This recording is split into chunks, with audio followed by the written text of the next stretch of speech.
নিঃশব্দ জ্যোৎস্নার রাতের আশেপাশে কিচিরমিচির শব্দ করে জোনাকি পোকারা ডাকছে। চারিদিকে হিমের হাওয়ার গতিবেগ পরিবর্তন লাগছে। পরিবেশটা মন্দ না। রাতের আধার, তার উপরে আকাশের চাঁদটা যেন আজকে বেশি আলো দিচ্ছে। চাঁদের সেই লোভনীয় আলো সামনে থাকা পুকুরে পড়ছে, আর সেই আলোতে আশেপাশ উজ্জ্বল হয়ে উঠেছে। চাঁদের গায়ে কলঙ্কর রেখা সত্ত্বেও তার সনিধ্য জ্যোৎস্না দিয়ে সে মানুষকে মোহিত করে। তার আলো সম্পদে কোনো কলঙ্ক নেই। চন্দ্র সমস্ত বিশ্বে ছড়িয়ে দেয় তার নির্মল জ্যোৎস্নাধারা। বিশ্বের আলো ছড়িয়ে দেওয়াতেই তার আনন্দ। পরিবেশটা মন দিয়ে অনুভব করছে, আর এক মনে একটার পর একটা সিগারেট শেষ করছে রাফি। বছরের এই একটা দিনে রাফি শহরের বাইরে মনোমুগ্ধকর জায়গায় আসে। রাফির মনে অনেক দুঃখ, কিন্তু সে এটা প্রকাশ করতে পারে না। কার কাছে প্রকাশ করবে? কাছের কেউ তো রাফির নেই, সবাই অনেক দূরের পথযাত্রী। রাফি বছরে এই দিনে এখানে এসে নিজের সব কষ্টের অনুভূতি ত্যাগ করে অতীতের সেই ঘটনাগুলো যেন এখনো তার সামনে ভাসছে। রাফি আর একটা সিগারেট জ্বালায়, দুইটা টান দেয়, আর বিষাক্ত ধোঁয়াগুলো মুক্ত বাতাসের সাথে মিলিয়ে দেয়। ঠোঁটের কোণে আবারও সিগারেটটা লাগায়, তখনই পকেটে থাকা আইফোনটা বেজে ওঠে। ছোট্ট স্ক্রিনে বড় করে টনি নামটা লিখা। রাফির নামটা দেখে বিরক্ত বোধ করে মোবাইলটা কানে লাগায়। ওই পাশ থেকে নরম গলায় টনি বলতে থাকে, ভাইয়া, অনেক তো রাত হলো, চলে আসেন, নয়তো আপনার কোনো সমস্যা হয়ে যাবে। আপনার কিছু হলে কিন্তু আমি নিজেকে মাফ করতে পারবো না। টনি, এখন বাজে মাত্র 12টা। এই সময়টা আমার জন্য সন্ধ্যা মনে হচ্ছে। আর এই রাফিকে কেউ কিছু বলবে এমন দুঃসাহস কারো নেই। আমি আমারটা ভালো বুঝি, আমার ব্যাপারে তোর চিন্তা করতে হবে না। ওই পাশ থেকে টনির একটা দীর্ঘ নিঃশ্বাস ফেলার নীরব শব্দ হয়, আর সে বলে, ভাইয়া আমি জানি, কিন্তু তবুও আপনি সাবধানে থাকবেন। টনির কথা শুনতেই রাফি একটুও ভালো লাগছে না। ফোনটা কেটে দিয়ে রাফি সিগারেট টানতে থাকে। এখন এই মনোমুগ্ধকর রোমান্টিক পরিবেশে একটা নারী নামক সঙ্গী হলে ভালো হতো। নিজে নিজেই কথাটা ভেবে রাফি হেসে ফেলে। কোন রূপসী জেনে শুনে একটা অভাগা ছেলের সাথে জড়াবে, যার নেই কোনো মা বাবা পরিচয়। তবে একটা নামে দেশের সবাই রাফিকে চেনে, তা হলো রাফু ভাই। কিন্তু আজ পর্যন্ত সেই অন্ধকার জগতের রাফু ভাইকে কেউ দেখেনি। প্রতিটা শহরে শহরে রাফু ভাইয়ের নামে চাঁদা ওঠে। মানুষ তার নাম শুনতে ভয় পেয়ে যায়। মায়েরা রাফু ভাইয়ের নাম বলে শিশুরা ভয়ে ঘুমিয়ে পড়ে। রাফির ছেলেবেলাটা শুরু রয়েছে অন্ধকার ঘরে চাপা কান্না করার মতো। রাফির হাতে থাকা সিগারেটটা প্রায় শেষের দিকে, আর একটা টান দিয়ে মাটিতে ফেলে দেয়। সে বসা থেকে উঠে দাঁড়ায়। রাত যখন বাড়ছে, চাঁদের আলো যেন বেড়েই চলেছে। রাফি সেখান থেকে তার R15V3 এর কাছে এসে বাইকটা স্টার্ট দেয়। জায়গাটা জঙ্গলের পাশে। রাফি বাইকটা জঙ্গলের মাঝ দিয়ে যাচ্ছে। হঠাৎ পেছনে একটা ডাল ভাঙার শব্দ শুনে বাইকটা হালকা স্লো করে। আর কোনো শব্দ পায় না রাফি, তাই বাইকটা জোরে টান দেয়। কিন্তু কিছুক্ষণ পর মেয়েলি কণ্ঠ জোরে চিৎকার শুনে রাফির বাইকটা থামায়। আবারও একটা চিৎকারের আওয়াজ। রাফির বুকের ভেতর সাহস নিয়ে এগিয়ে যায় আওয়াজটা অনুসরণ করে। কিছু দূর যাওয়ার পর ঝোপের আড়াল থেকে কিছু লোকের কথোপকথন শুনতে পায় রাফি। পেছন থেকে পিস্তলটা বের করে হাতে নিয়ে সামনে এগিয়ে যায়। একটা কথা শুনে রাফি দাঁড়িয়ে যায় আর লোকগুলোর কথা শুনতে থাকে। ভাই, মেয়েটা তো অনেক বেশি চিল্লাচ্ছে, কি করব এটাকে? ঘুমের ওষুধ খেলে মানুষ যেমন ঘুমিয়ে পড়ে, ঠিক তেমন ভাবে ঘুমের একে একটা ওষুধ দিয়ে দেয়। ভাই, এখানে ঘুমের ওষুধ পাওয়া যাবে কোথায়? আরে বোকা, ঘুমের ওষুধ মানে পিস্তলের বুলেট। আগে আমাদের কাজ শেষ করি, তারপর একটা বুলেট খরচ করে মেয়েটাকে ফেলে চলে যাব। রাকিবের কথা শুনে নুসরাত নামের মেয়েটা ভয় পেয়ে যায়। সকালের দিকে বন্ধুদের সাথে ঘুরতে এসে নুসরাত রাস্তা হারিয়ে ফেলে, আর এই ছেলেগুলোর তাকে কিডন্যাপ করে এখানে নিয়ে আসে। এতক্ষণ নুসরাত জ্ঞানহীন অবস্থায় ছিল। কিছুক্ষণ আগেই যখন তার জ্ঞান ফেরে, তখন সে নিজেকে এমন খারাপ অবস্থায় দেখে জোরে চিৎকার দিয়ে ওঠে। নুসরাত ঢাকার সবচেয়ে ধনী বিজনেসম্যানের একমাত্র মেয়ে। নুসরাতের বাবা তাকে অনেক ভালোবাসে, তাই তিনি নুসরাতের সকল প্রকার আবদার পূরণ করার চেষ্টা করে। আজ বন্ধুদের সাথে ঘুরতে যাওয়ার জন্য বায়না করেছে, তাই তার বাবা নুসরাতকে অনুমতি দিয়ে দেয়। ঘুরতে এসে এমন বিপদে পড়বে বুঝতে পারেনি নুসরাত।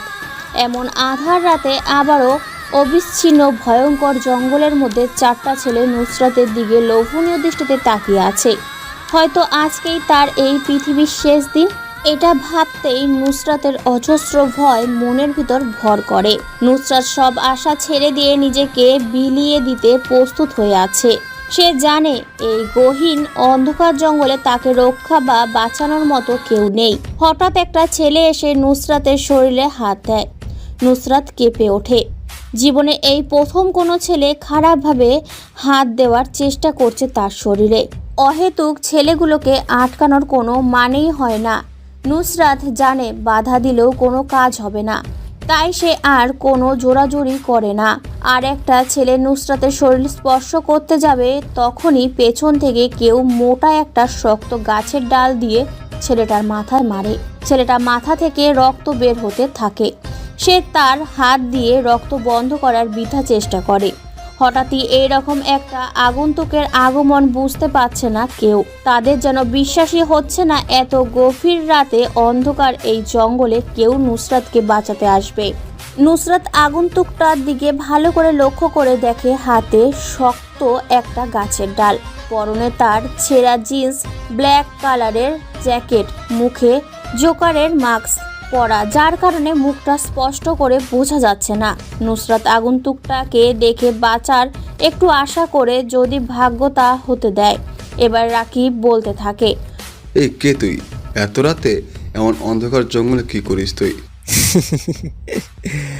একই প্রশ্ন তো আমারও। তোরা 4টা ছেলে আর একটা মেয়ে, এত রাতে এখানে কি করিস?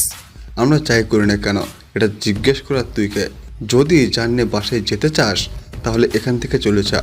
আমি বাসা থেকে বের হওয়ার আগে মাথায় কাপড়ের কাপড় মাথায় পরে বের হই। মৃত্যু ব্যাপার না। জীবের আত্মপ্রকাশ এবং অস্তিত্বের বিকাশ তার চঞ্চল গতির মধ্যে বহমান। মানব জীবন সংগ্রাম মুখর। জীবনের বাঁকে বাঁকে রয়েছে মরণকলি। এই জীবন থেকে পালানো মানেই জীবনের ব্যর্থতা ডেকে আনা। জন্ম মৃত্যু দোহে মিলে জীবনের খেলা কিন্তু মৃত্যুর বিভীষিকা। নৌরাজ্যের গার তমসাকে জয় করে আলোকিত আনন্দক্ষেত্র রচনায় জীবনের ধর্ম। তুই তোর মোরার সেকেন্ড গুনতে শুরু কর। এই তোরা যা, ছেলেটাকে শেষ করে দিয়ে আয়। শূন্য হাতে দুটো ছেলে আগন্তুকটার দিকে এগিয়ে আসে। আগন্তুকটা মুচকি হেসে পেছন থেকে M500টা বের করে পরপর দুটো গুলি চালায়। বুলেট দুটো যে ছেলেগুলোর কপালে লাগে। নিঃশব্দ হয়ে মাটিতে লুটিয়ে পড়ে ছেলে দুটো। কপাল থেকে গড়গড়িয়ে রক্ত পড়তে থাকে। আগন্তুকটা হালকা নিচে হয়ে বসে পিস্তলের কিছু অংশ রক্ত লাগিয়ে নাক দিয়ে শুকতে থাকে। রক্তটা যেন তার অনেক প্রিয়। আগন্তুকের এমন ডেভিল মার্কা রূপ দেখে ভয় পেয়ে যায় রাকিব। রাকিবের প্যান্টের পকেট থাকা ছোট্ট ছুরিটা বের করে হাতে নেয়। নুসরাত পাশে দাঁড়ানোই ছিল, যার কারণে রাকিব বাম হাত দিয়ে তাকে কাছে টেনে গলায় ছুরিটা ধরে রাখে। রাকিব ভয়ে ঘেমে একাকার হয়ে গেছে। তার কাছে মনে হচ্ছে তার সামনে মৃত্যুর দূত দাঁড়িয়ে আছে। নিজের জীবন বাঁচানোর জন্য নুসরাতকে রাকিব ব্যবহার করছে। যদি তার নিজের প্রাণটা বেঁচে যায়, নুসরাত এখন একটুও ভয় পাচ্ছে না, কারণ আগন্তুকটাকে দেখে সে নিজের বিশ্বাস ফিরে পেয়েছে। রাকিব কাঁপা কাঁপা গলায় জোরে জোরে বলতে থাকে, দেখ, তুই পিস্তলটা হাত থেকে নিচে ফেলে দে, নয়তো এই মেয়েটাকে আমি মেরে দেব। মেরে দে মেয়েটাকে, তাতে আমার কি? মেয়েটা তো আমার কিছুই হয় না, তাহলে কেন আমি তাকে বাঁচাবো? আমার মানুষের রক্তের গন্ধ অনেক বেশি পছন্দ। মানুষ খুন করাটা আমার পেশা, আর রক্তের গন্ধটা আমার নেশা। তুই মেয়েটাকে না মারলেও আমি আমার পিস্তল দিয়ে তোদের 2টাকে মেরে দিব। জোরে জোরে চিৎকার দিয়ে বলে। এই তুই কি পাগল হয়ে গেছিস? তোর সামনে একটা মেয়ে বিপদের মুখে দাঁড়িয়ে আছে আর তুই তাকে বাঁচাবি না? কেমন মানুষ তুই? আমি এখনই ছুরিটা চালিয়ে দেবো কিন্তু। তোকে প্রথমেই বলছি, মেয়েটাকে আমি চিনি না, তাহলে কেন আমি তাকে সাহায্য করব? তুই ছুরিটা চালিয়ে দে। রাকিব ছুরিটা নুসরাতের গলা যত কাছে নিচ্ছে তত তার ঘামের পরিমাণ বেড়ে যাচ্ছে। হিমেল বাতাসের পরিবেশটা ঠান্ডা হয়ে আছে, কিন্তু রাকিব যেন কেউ অন্ধকার রুমে আটকে দিয়ে চলে গেছে। তাকে দেখে এটা মনে হচ্ছে ছুরির ধারালো অংশটা নুসরাতের গলা স্পর্শ করেছে। ছুরিটা বেশি ধারালো, যার কারণে হালকা স্পর্শ করতেই নরম চামড়া থেকে রক্ত বের হওয়া শুরু হয়েছে। রাকিবের চোখের ফোকাসটা আগন্তুক, তার ওপর হাতটা যেন কন্ট্রোল হারিয়ে ফেলেছে। এবার বেশি দ্রুত গতিতে রাকিব ছুরিটা নুসরাতের গলায় চালাবে, তখনই একটা বিদঘুটে শব্দ হয়। হুশ শব্দটা আগন্তুকের পিস্তল থেকে দুটো গুলি বের হওয়ার শব্দ। অতি দ্রুত গতিতে আগন্তুক গুলি দুটো চালায়। বুলেট বের হওয়ার শব্দে আশেপাশে গাছে বসে থাকা পাখিগুলো উঠে যায় আকাশের পানে। দুটো বুলেট যে রাকিবের কপালে লাগে। পিছন দিকে চিত হয়ে পড়ে যায় রাকিব। চোখ জোড়া এখনো খোলা, সে সোজা হয়ে বসতে চাইল, কিন্তু তা আর পারল না। প্রবল ভয় আর অস্বস্তিতা গ্রাস করেছে রাকিবের ভেতর, আর শ্বাস ভারী হয়ে আসছে। মুখটা হাঁ করে কি যেন বলতে চাইল সে। আওয়াজ থেমে গেছে, মুখটা বন্ধ হয়ে এলো, চোখ জোড়া এখনো খোলা, দৃষ্টিটা আকাশের দিকে। রাকিবের প্রাণ পাখি এখনই আকাশের দিকে। আগন্তুকটা নুসরাতকে হাতের ইশারায় আসতে বলে। নুসরাত বাধ্য মেয়ের মতো করে আগন্তুকের পেছনে পেছনে যেতে থাকে। আপনি আমার অনেক বড় উপকার করেছেন। আমি কী বলে আপনাকে ধন্যবাদ দেবো সেটা বুঝতে পারছি না। আপনার জন্য আজ আমি বেঁচে গেছি, আমার সতীত্বটা বেঁচে গেছে। আমি আপনার প্রতি চিরকৃতজ্ঞতা স্বীকার করছি। হঠাৎ পেছন থেকে নুসরাতের এমন কথা শুনে আগন্তুকটা পেছনে তাকিয়ে শব্দ করে হেসে বলে, কর্তব্য পালনের মধ্যেই মানব জীবনের গুরুত্বপূর্ণ পরিচয় প্রকাশ পায়।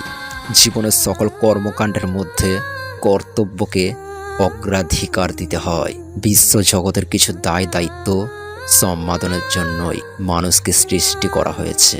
মানুষ যতদিন পৃথিবীতে অবস্থান করবে ততদিন তাকে কর্তব্য পালন করতে হবে। কর্তব্যের কাছে ভাই বন্ধু কেউ নাই। আপনি আমার অনেক বড় উপকার করেছেন, যদি আরেকটু উপকার করে দিতেন। জি অবশ্যই, বলেন আর কি উপকার করতে পারি আপনার জন্য?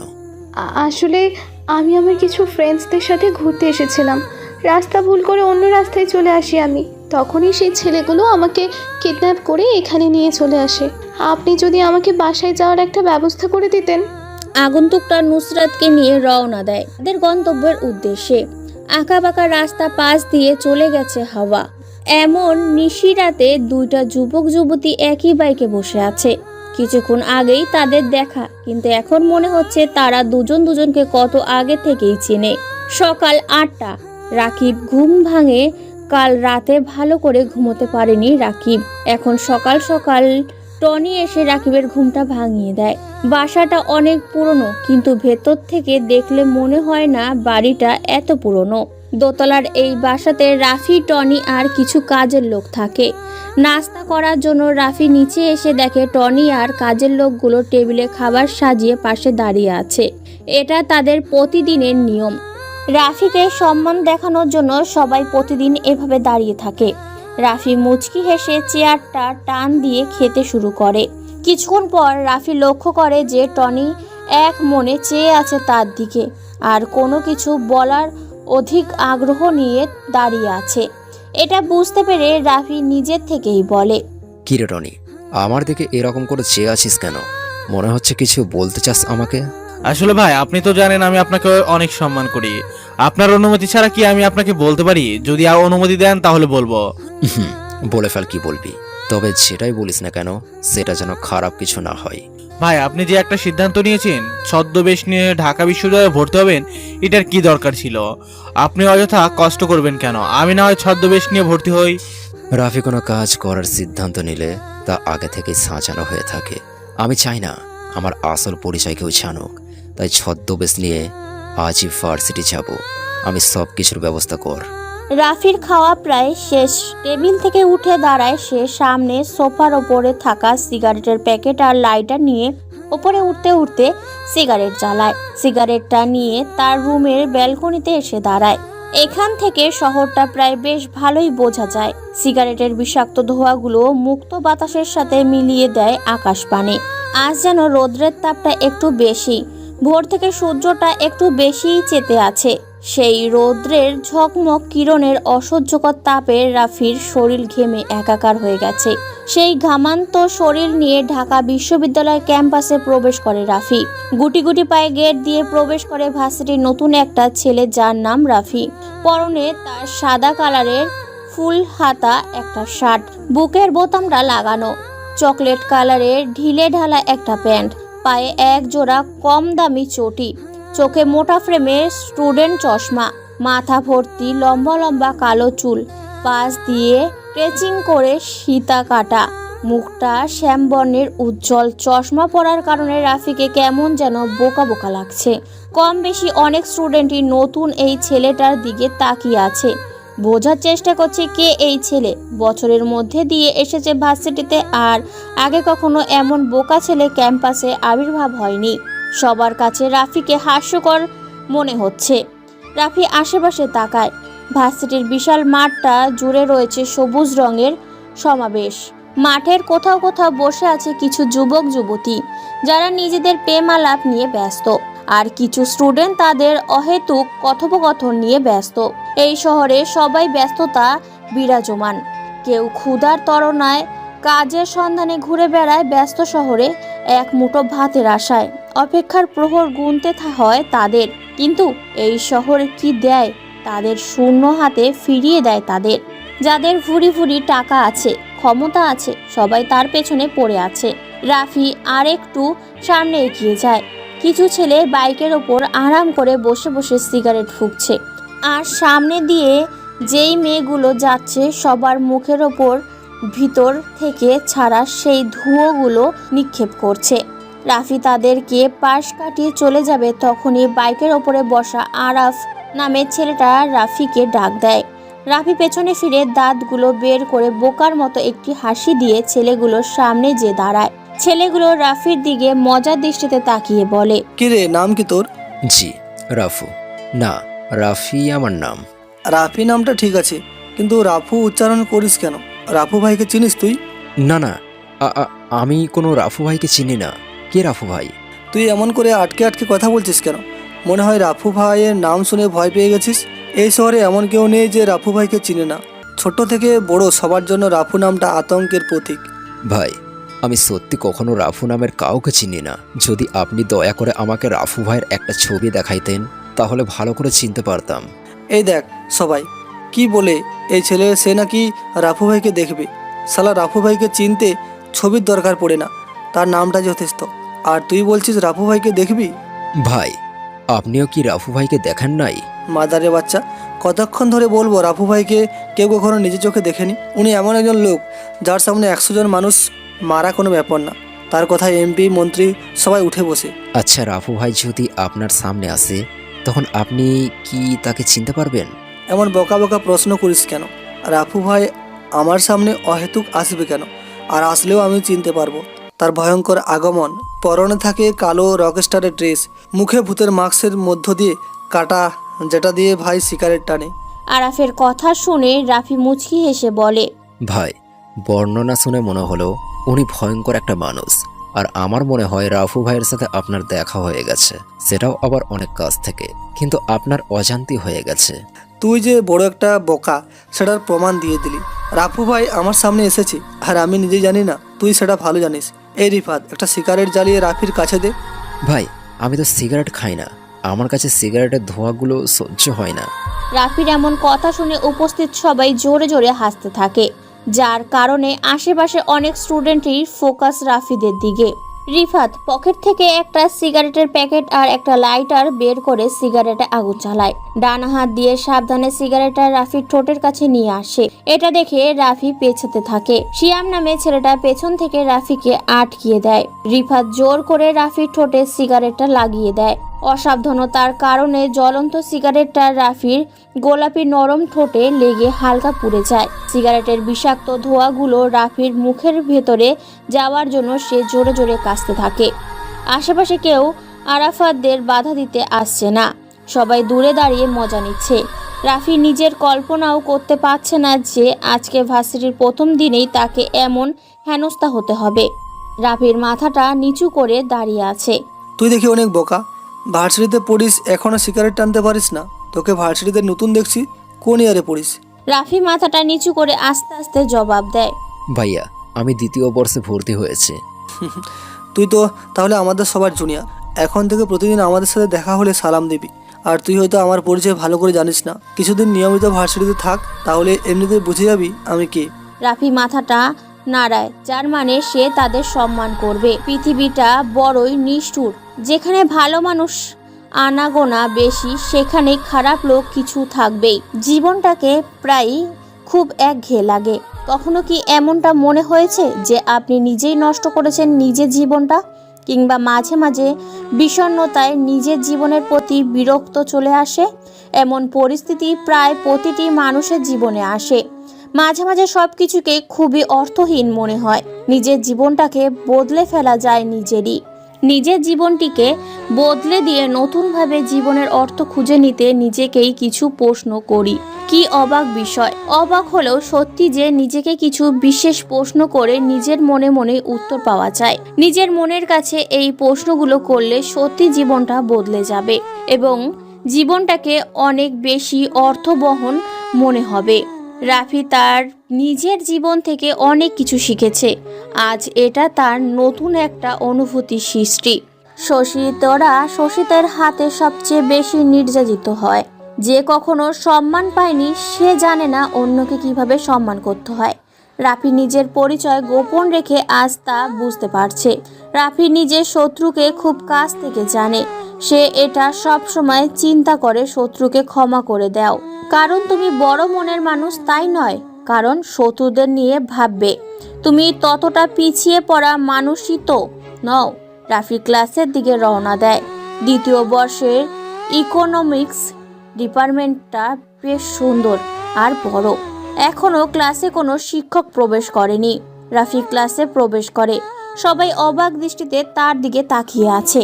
এতক্ষণে সবাই বুঝে গেছে রাফি নামের এই বোকা ছেলেটা এই ক্লাসের স্টুডেন্ট। রাফি বুঝতে পারছে না কোথায় যেয়ে বসবে, কারণ কম বেশি সবাই ধনী পরিবারের সন্তান। রাফি যে একটা ছেলের পাশে বসে। গা ঘেঁষে বসো না। পাশে বসা ছেলেটি চিৎকার করে উঠল। রাফি চমকে উঠে তাকালো তার দিকে। অবাক হয়ে ছেলেটার দিকে তাকিয়ে থাকা রাফি, কেন সে গা ঘেঁষে বসতে পারবে না? ছেলেটি রাফির তাকিয়ে থাকা দেখে বলতে থাকে, এই ছেলে, রাফি না কি যেন নাম তোমার, তুমি আমার পাশে এসে বসছো কেন? পিছনে তো অনেক সিট আছে, ওইগুলোতে যেয়ে বসো। ভাইয়া, আমি আপনার পাশে বসলে কি সমস্যা হয়? আর সামনে সিট থাকতে আমি পিছনে যেয়ে বসবো কেন? তুমি দেখছি অনেক বোকা, কিছুই বোঝো না। আর তোমাকে দেখে বোকা বোকাই মনে হয়। তুমি আমার পাশে বসলে আমাকেও বোকা বোকা লাগবে।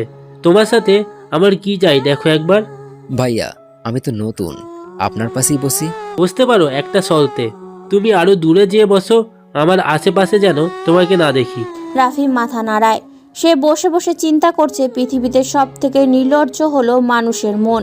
কিছু কিছু মুহূর্তে মানুষ খুব একা হয়ে যায়, যার মনের অবস্থা বোঝার ক্ষমতা কারো থাকে না।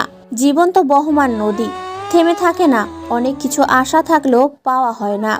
আশাগুলো পরে থাকে, শুধু স্মৃতি হয় জীবনের অনেক কিছু যা হারিয়ে। রাফি তার অতীত নিয়ে বেশ গভীরভাবে চিন্তা করে। জীবনে আসে, জীবন ভাসে অজানা স্রোতে, তবুও জীবন এগিয়ে চলে আশার লক্ষ্য পথে। রাফি তার অতীতকে নিয়ে ভাবে, কিন্তু ভবিষ্যৎকে ঠিকই সুন্দর করার চিন্তা করে। জীবনে কোনো একটা সময় মানুষ নিজেকে খুব অসহায় ভাবে, সেটা রাফির পেছনের দিনগুলোতে ফেস করেনি। এখন তার সামনে সেই ভয়ঙ্কর অতীত ভেসে ওঠে। রাফি এগুলো চিন্তা করছিল, তখনই ক্লাসের দরজা কড়া নাড়ে সাইফুল স্যার। খুবই সাহিত্য প্রেমিক তিনি, পড়ান কম কিন্তু সাহিত্যিক গল্প বলেন বেশি। স্যারের পরনে একটা ফুল হাতা সাদা কালারের শার্ট, কালো প্যান্ট, চোখে পাওয়ারে চশমা, ক্লিন শেভ করা মুখ, কিন্তু নাকের নিচে বড় বড় হেঁচ কাটা গোফের জন্য তাকে বেশ মানিয়েছে। সাইফুল স্যার চেয়ার টেনে বসে পড়ে। তিনি কিছু একটা ভেবে বলে, আজ তোমাদের আমি একটা নতুন গল্প শোনাইব, সবাই প্রস্তুত হও। সকল স্টুডেন্ট নিজের গুছিয়ে স্যারের দিকে মন দেয়। রাফিও তাদের মধ্যে একজন। স্যার এবার বলতে শুরু করে, সালামু আলাইকুম ভাই, একটু সরবেন, ওই সিটটা আমার। তাকিয়ে দেখি কালো রোগা মতো অদ্ভুত দর্শনের একজন লোক আমার পাশের সিটটাকে ইঙ্গিত করে দাঁড়িয়ে আছে। তাড়াতাড়ি সালামের জবাব দিয়ে সরে তাকে ভিতরে ঢোকার জন্য জায়গা করে দিলাম। ঢোকার সময় লোকটার গায়ে হাত লাগার পর তার শরীরটা কেমন যেন ঠান্ডা ঠান্ডা লাগলো। একটু ভয় পেয়ে গেলাম। লোকটা মনে হয় ব্যাপারটা বুঝতে পারলো এবং রহস্যময় মুচকি একটা হাসি দিল। আমি কিছুক্ষণ লোকটার দিকে তাকিয়ে অন্য পাশে ফিরে বসলাম। বাসটা ছেড়ে দিল। অনেকদিন পর নানার বাড়ি যাচ্ছি। বিভিন্ন সমস্যার কারণে মাঝখানে কয়েক বছর যাওয়া হয়নি। এবার একটা বড় ধরনের ছুটি পাওয়ার ফলে রওনা দিলাম। বাড়িতে নানা নানি আর দুঃসম্পর্কের 2 জন মামাতো ভাই ছাড়া কেউ থাকে না। অনেক আগে লোকজন থাকতো, আমরাও বিভিন্ন সময় সেখানে চলে যেতাম। সেই সব স্মৃতি মাঝে মাঝে উকি দিয়ে যায়। কত মজাই না করতাম। ভাই কি নানার বাড়িতে যাচ্ছেন? হঠাৎ লোকটা প্রশ্ন করে বসলো। কিছুটা অবাক হয়ে জবাব দিলাম, জি। আপনি কি করে বুঝলেন? না, আপনাকে ওই বাড়িতে 2-1 বার দেখেছি বলে মনে হচ্ছে। আপনার নানার নাম কি করিমউদ্দিন ভুইয়া না? জি। আপনি আমার নানাকে চেনেন? আগে প্রায় সময় ওই বাড়িতে যেতাম, এখন আর যাওয়া হয় না। মনে মনে ভাবলাম, বাড়িতে তখন অনেক লোকই আসতো, সবাইকে তো আর চেনা সম্ভব না। ওদের মধ্যে কেউ একজন হবে আর কি।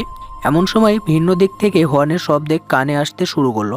তাকিয়ে দেখি সামনের বিশাল জ্যাম লেগে গিয়েছে। আজকে মনে হয় বাড়ি যেতে অনেক রাত হয়ে যাবে। আপনার নাম কি? আমার নাম সগির। আপনার নানাদের পাশের গ্রামে থাকতাম। থাকতাম মানে? এখন আর থাকেন না? না। বলে লোকটা একটা দীর্ঘশ্বাস ফেললো। তারপর হুট করে একটা কথা জিজ্ঞাসা করে বসলো, আপনি কি জিন ভূতে বিশ্বাস করেন? হঠাৎ এই ধরনের প্রশ্ন করে একটু অবাক হলাম। না, কিন্তু হঠাৎ এইগুলো জিজ্ঞাসা করছেন কেন? ও, আপনি মনে হয় আপনার নানার বাড়ির সামনের বাঁশঝাড়টার কথা শোনেন নাই? না, ওই বাঁশঝাড়ে আবার কি হইল? কিছুটা অবাক হইলাম। আছে, ওইটা সম্পর্কে বিরাট এক কাহিনী আছে। ওই কাহিনী শুনলে জিন ভূতে বিশ্বাস করা শুরু করবেন। মনে মনে ভাবলাম, প্রত্যেক গ্রামে এ ধরনের কিছু কাহিনী প্রচলিত থাকে, এগুলো বিশ্বাস করার কোনো মানে হয় না। আপনার যদি সমস্যা না থাকে তাহলে বলতে পারেন। আচ্ছা, বলি তাহলে। এই কাহিনীটা ঘটছিল আমার নিজের জীবনে। এরপর লোকটা তার কাহিনী বলা শুরু করলো। আমাদের গ্রামের এক বাড়িতে 16 বছর বয়সী একজন যুবতী মেয়ে থাকতো।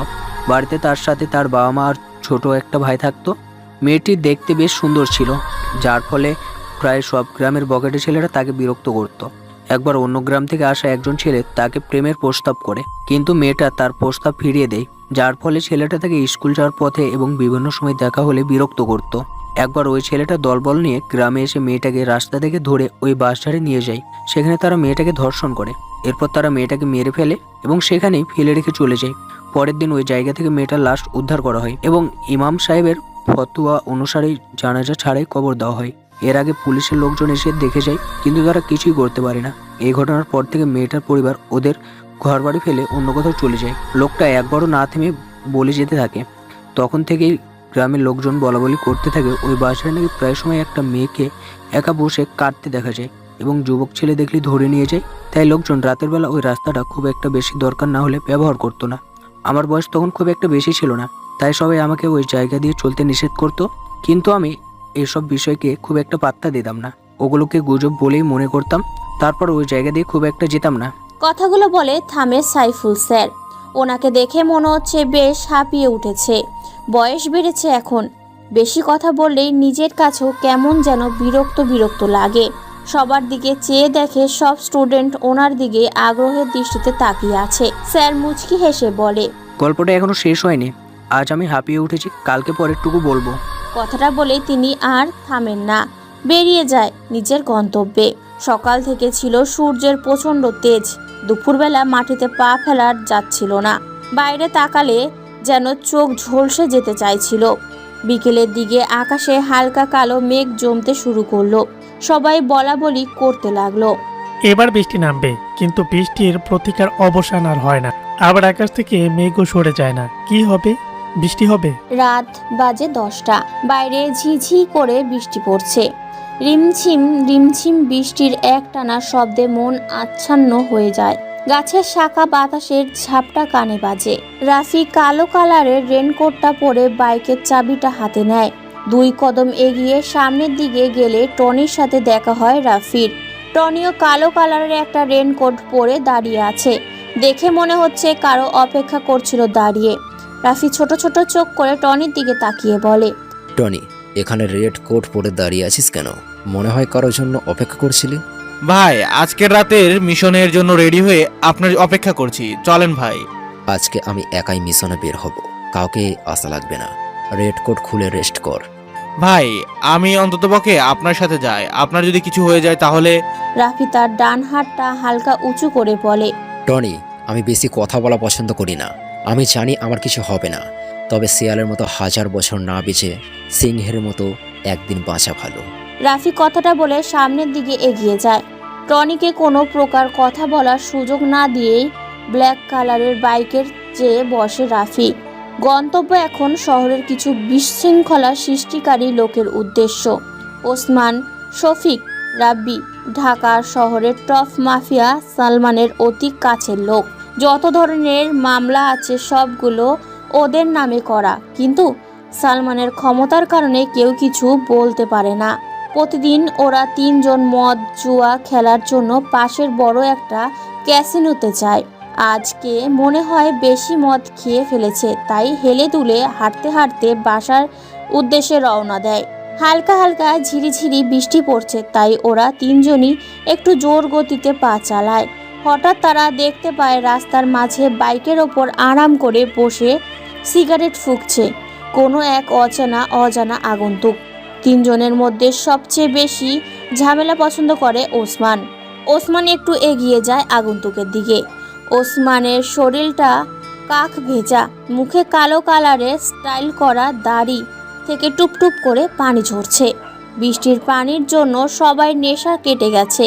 ওসমান আগন্তুকের কাছাকাছি চলে এসেছে। আগন্তুকটার পরনে কালো কালারের রেনকোট, মুখে ভূতের কাটা মাস্ক, যেই অংশ দিয়ে সে নিকোটিনের ধোঁয়া উড়াচ্ছে। আজকে এই ব্যস্ত শহরটা কেমন যেন নিস্তব্ধতা বিরাজ করছে। কোথায় কোনো মানুষের আনাগোনা দেখা যাচ্ছে না। হয়তো বৃষ্টির আমেজ থাকার জন্য সবাই ঘরে অবস্থান করছে। দূর থেকে ল্যাম্পপোস্টের ঘোলাটে আলো দিচ্ছে।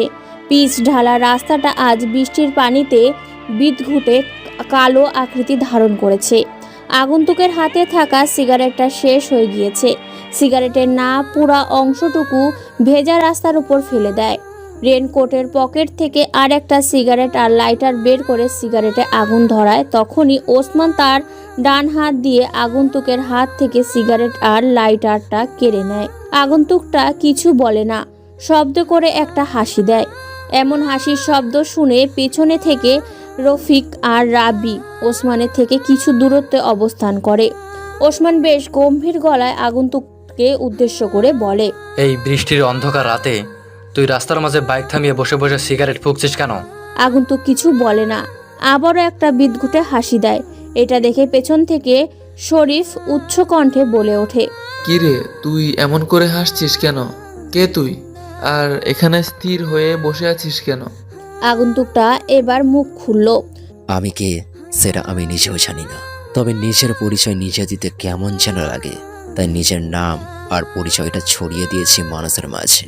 আমি এখানে বসে আছি কয়েকটা মেহমানের অপেক্ষায়।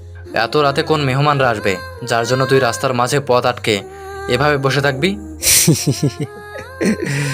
আমার মেহমান তো চলে এসেছে, কিন্তু কিভাবে তাদের আপ্যায়ন করব তা বুঝতে পারছি না। সবাই আশেপাশে পেছনের সামনে তাকায়, কিন্তু কাউকে দেখতে পায় না। ওসমান রেগে বলে, কোথায় তোর মেহমান? আমরা দেখছি না কেন? মজা করছিস আমাদের সাথে? জানিস আমরা কে? মেহমান নিজেই যদি বলে মেহমান কোথায়, তাহলে এতে আমার কি করার আছে? আর আমি তোদের সাথে মজা করতে যাব কেন? তোরা কি আমার বন্ধু লাগিস না ভাই লাগিস? তোরা কার লোক সেটা না বললে আমি জানবো কি করে? আমরা সালমান ভাইয়ের কাছের লোক। ওসমানের কথা শুনে আগন্তুকটা জোরে জোরে হাসতে থাকে, যেমন মনে হচ্ছে ওসমান কোনো বড় ধরনের হাসির কথা বলেছে। সবার ভেতরে একটা রাগ সৃষ্টি হচ্ছে আগন্তুকের প্রতি। যেখানে সবাই সালমান ভাইয়ের কথা শুনলে খারাপ অবস্থা হয়ে যায়, সেখানে অচেনা একটা আগন্তুক সালমান ভাইয়ের কথা শুনে মজা নিচ্ছে। তাই তুই এভাবে হাসছিস কেন? আমি কি কোনো মজার কথা বলেছি? তুই কোনো মজার কথা বলিসনি, তবে গুরুত্বপূর্ণ কথার সময় হাসি আমার একটু বেশিই পাই। সবার সাথে গুরুত্বপূর্ণ কথা বলার সময় হাসতে নেই। হয়তো সেই লোকটা তোর মতো সাইকো না। সাইকো শব্দটা ছোট্ট, কিন্তু একটা মানুষ এই শব্দের জন্য অনেক কিছু থেকে পিছিয়ে যায়। আমি নিজেও জানি না যে আমি একটা সাইকো। তবে মাস্তানির ব্যাপারে আমি খুবই সতর্ক থাকি। দেখ, অনেক রাত হয়েছে, আমি বুঝতে পারছি তোর কোনো মেহমান আসবে না। তুই আজকে মনে হয় বেশি খেয়ে ফেলেছিস, তাই আবল তাবল বকছিস। বাসায় যা, এমনিতেই ঠিক হয়ে যাবে। বস, আমি মদ খেলেও নেশা আমায় ধরতে পারে না। আমার ভিতর পুরোপুরি নেশা দিয়ে ডুবে আছে। আমার মেহমান চলে এসেছে, কিন্তু তাদের আপ্যায়নটা কিভাবে শুরু করব তা বুঝতে পারছি না। সেই কখন থেকে শুনছি মেহমান চলে এসেছে, কিন্তু কোথায় তোর মেহমান? আমাদের সামনে আসতে বল, আমরা তার আপ্যায়ন করব।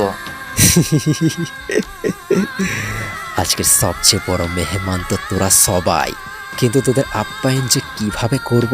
তুই যে একটা পাগল সেটা আমি বুঝে গেছি। রাস্তার মাঝে থেকে বাইকটা সরা তাড়াতাড়ি, আমরা যাব। নয়তো 3 জনে মিলে তোকে এখানেই মেরে চলে যাব, কেউ জানতেও পারবে না। তোদের জন্য কখন থেকে বাইরের উপর বসে বসে অপেক্ষা করছি, কিন্তু তোদের আস্তে আস্তে অনেক দেরি হয়ে গেছে। আমার আর ভালো লাগছে না। অ্যাকশন শুরু করি তাহলে। আগন্তুকের হাসি যেন ওসমানের সহ্য হয় না, তাই সে রেগে বলে। আগন্তুক কথাটা বলে রেনকোটের পেছন থেকে একটা পিস্তল বের করে শট করে একটা গুলি করে। বুলেটটা যে সোজা ওসমানের কপাল বরাবর লাগে, কেমন যেন পরিবেশটা থমথমে অবস্থা ধারণ করেছে। ওসমানের নিধর দেহটা পিচ ঢালা ভেজা রাস্তার ওপর নিস্তেজ হয়ে পড়ে আছে। কারো মুখে কোনো কথা নেই।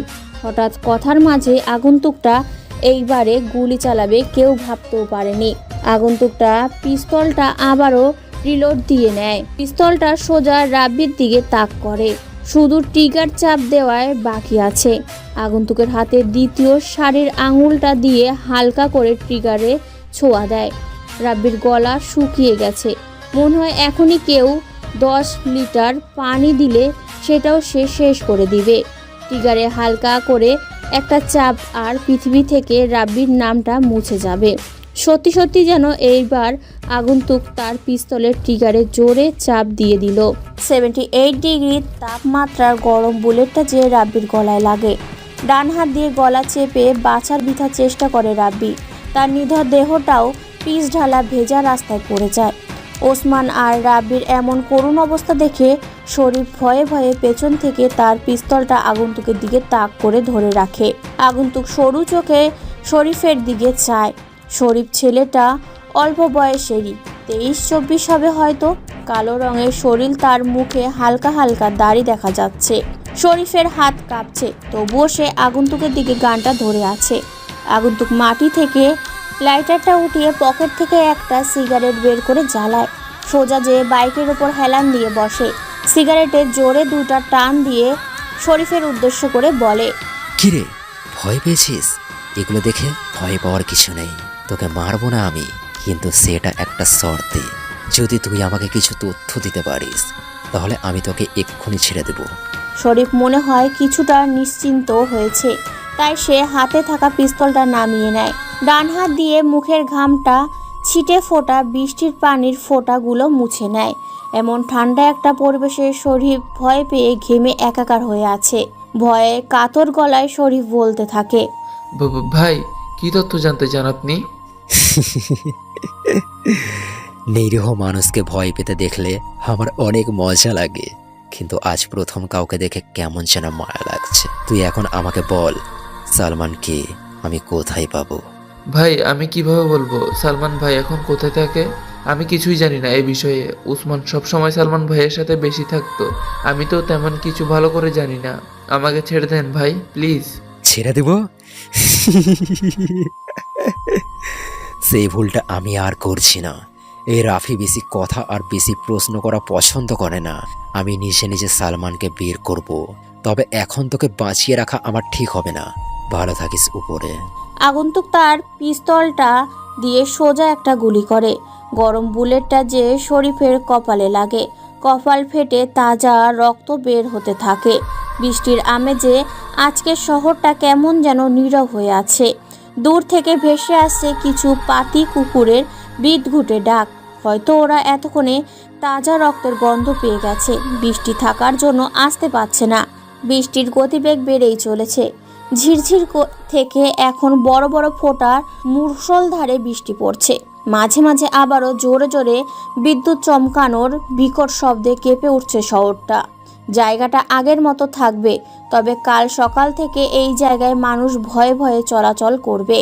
জীবনটা এক যুদ্ধক্ষেত্রের লড়াই, উত্তরায় থাকবেই, সব কিছু পেরিয়ে গেলে তবে তো জিত আসবেই। আগন্তুক শরীফের মৃতদেহর পাশে ছোট্ট করে লেখে কিং রাফু ভাই। আগন্তুক সেখানে আর এক মুহূর্ত পর্যন্ত দাঁড়ায় না। বাইকটা স্টার্ট দিয়ে অন্ধকার রজনীতে তার গভীরতায় হারিয়ে যায়। ভাই, সালমানের কোনো খবর পেয়েছেন? সকাল প্রায় 8টার কাছাকাছি রাফি ঘুম থেকে উঠে নিজে এসে সোফায় বসে পড়ে। টনি চায়ের কাপটা হাতে নিয়ে রাফির সামনে থাকা ট্রি টেবিলের ওপর রাখে। গরম চা থেকে বাষ্প হয়ে নিরবিচ্ছিন্ন ধোঁয়াগুলো উঠতে থাকে। দুজনের মধ্যে এক প্রকার নীরবতা বিরাজ করছে। তখনই টনি রাফিকে উদ্দেশ্য করে কথাটা বলে। টনির কথায় রাফি হাত থেকে চায়ের কাপটা টেবিলের ওপর রেখে ছোট ছোট চোখ করে একটা মুচকি হাসি দেয়। সামনের দেয়ালে ফিট করা 32 ইঞ্চি টিভিটা রিমোট দিয়ে অন করে। প্রথমে খবরের চ্যানেলটা ভেসে ওঠে। একজন মহিলা খবর পড়ছে। ব্রেকিং নিউজ, আজ সকালে বনানীর একটা পরিত্যক্ত গোডাউনের পাশে 3টা লাশ পাওয়া যায়। আর পুলিশ এখনো তাদের তদন্তের কাজ চালিয়ে যাচ্ছে। তবে পুলিশের একটাই বক্তব্য, বাংলাদেশের সবচেয়ে বড় মাফিয়া লিডার রাপু ভাই এই খুনটা করেছে।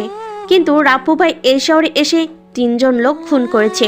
এটা কি সত্যি, নাকি রাপু ভাই সেজে অন্য কেউ এই খুনগুলো করছে? সবই এখন জনগণের কাছে অস্পষ্ট আর পুলিশের কাছে ধোঁয়াশা। এখন এই পর্যন্ত। এতক্ষণ আমাদের সাথে থাকার জন্য ধন্যবাদ। টনি অবাক হয়ে তাকিয়ে আছে রাফির দিকে। টনির কাছেও কেমন যেন ধোঁয়াশা মনে হচ্ছে সবকিছু। রাফি চায়ের কাপে তার গোলাপি রঙের ঠোঁটটা লাগিয়ে আর একটা চুমুক দেয়। টনির দিকে তাকায় ছেলেটা রাফির জন্য অনেক চিন্তা করে। এতদিনে টনির প্রতি রাফির পূর্ণ বিশ্বাস স্থাপন হয়েছে। টনির এই রকম প্রশ্নবোধক দৃষ্টিতে তাকিয়ে থাকা দেখে রাফি মুচকি হেসে বলে, সালমানের খবর এখনো পাইনি, তবে আমি যখন এই শহরে এসেছি তখন তো সালমানকে মারা আমার জন্য কোনো ব্যাপার না। ভাই, টিভিতে যে দেখলাম আজ সকালে 3টা লাশ পাওয়া গেছে, খুনগুলো কি রাফু ভাই আপনি করেছেন নাকি অন্য কেউ?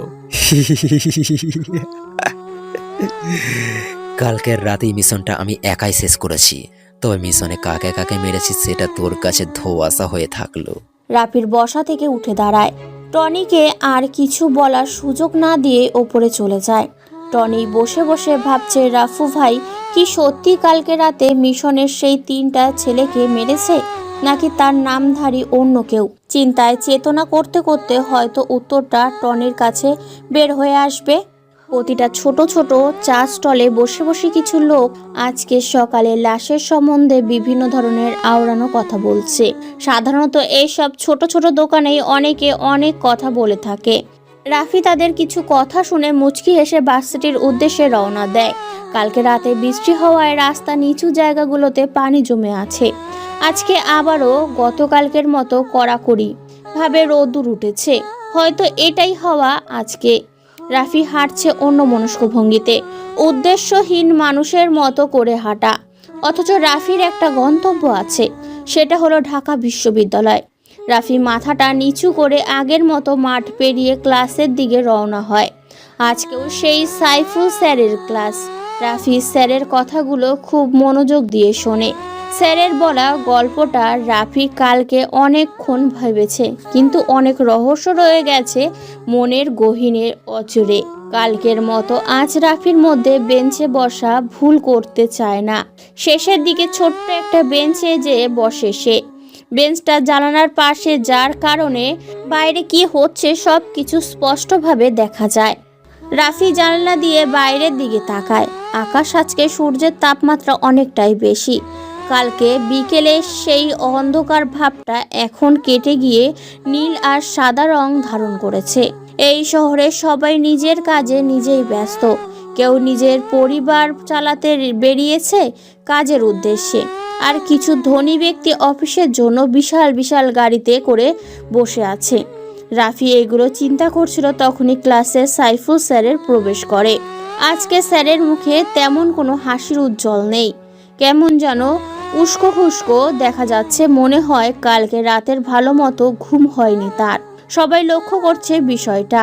রাফি নিজেও বুঝতে পারছে না কি এমন হলো এই রাতে, যার কারণে স্যারের রাতে ঘুম হারাম হয়েছে। সাইফুল স্যার নিজেকে স্বাভাবিক করে ঠোঁটের কোণে একটা হাসির ঝলক রেখে সবার উদ্দেশ্য করে বলে, আজকে সেই গল্পের বাকি অংশটুকু শুনবো। সবাই নিজেকে স্বাভাবিক করে বসে পড়ো। অন্যদিনের মতো আজকেও স্যারের কথার কোনো অনুভূতি হচ্ছে না। সাইফুল স্যার তো সব সময় হাসি খুশি থাকতে পছন্দ করে, কিন্তু কি হলো আজ কেউ বুঝতে পারছে না। স্যার ছোট একটা কাশি দিয়ে বাকি গল্পের অংশটুকু বলতে থাকে। এক রাতের ঘটনা এখনো পুরোপুরি মনে আসে। সেই রাতে আমি বাজার করে বাড়ি ফিরছিলাম। ফেরার সময় ভাবলাম আপনার নানার বাড়ি থেকে ঘুরে যাই। তখন ওই রাস্তাটা দিয়ে রওনা দিলাম। যদিও ভূত পেতিতে খুব একটা বিশ্বাস করতাম না, তারপরও ওই দিন একটু ভয় ভয় করছিল। আকাশে চাঁদের আলো ছিল বটে, টর্চটা জ্বালানোর প্রয়োজন বোধ করলাম না। চলার পথে একটা কুকুর দেখতে পেলাম। কুকুরটাকে দেখে মনে মনে একটু শান্তি পেলাম। যাক, আমি ছাড়াও একটা জীবিত প্রাণী আছে।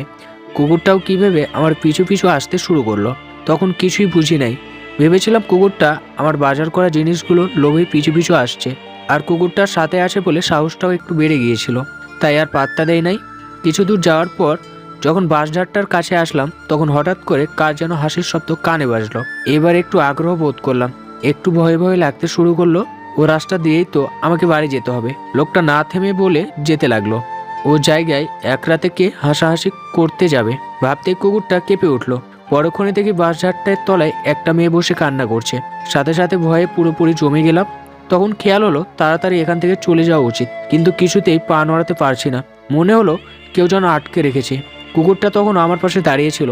একটু পর লক্ষ্য করলাম মেয়েটা উঠে দাঁড়ালো এবং হাতের ইশারা দিয়ে আমাকে ডাকতে শুরু করলো।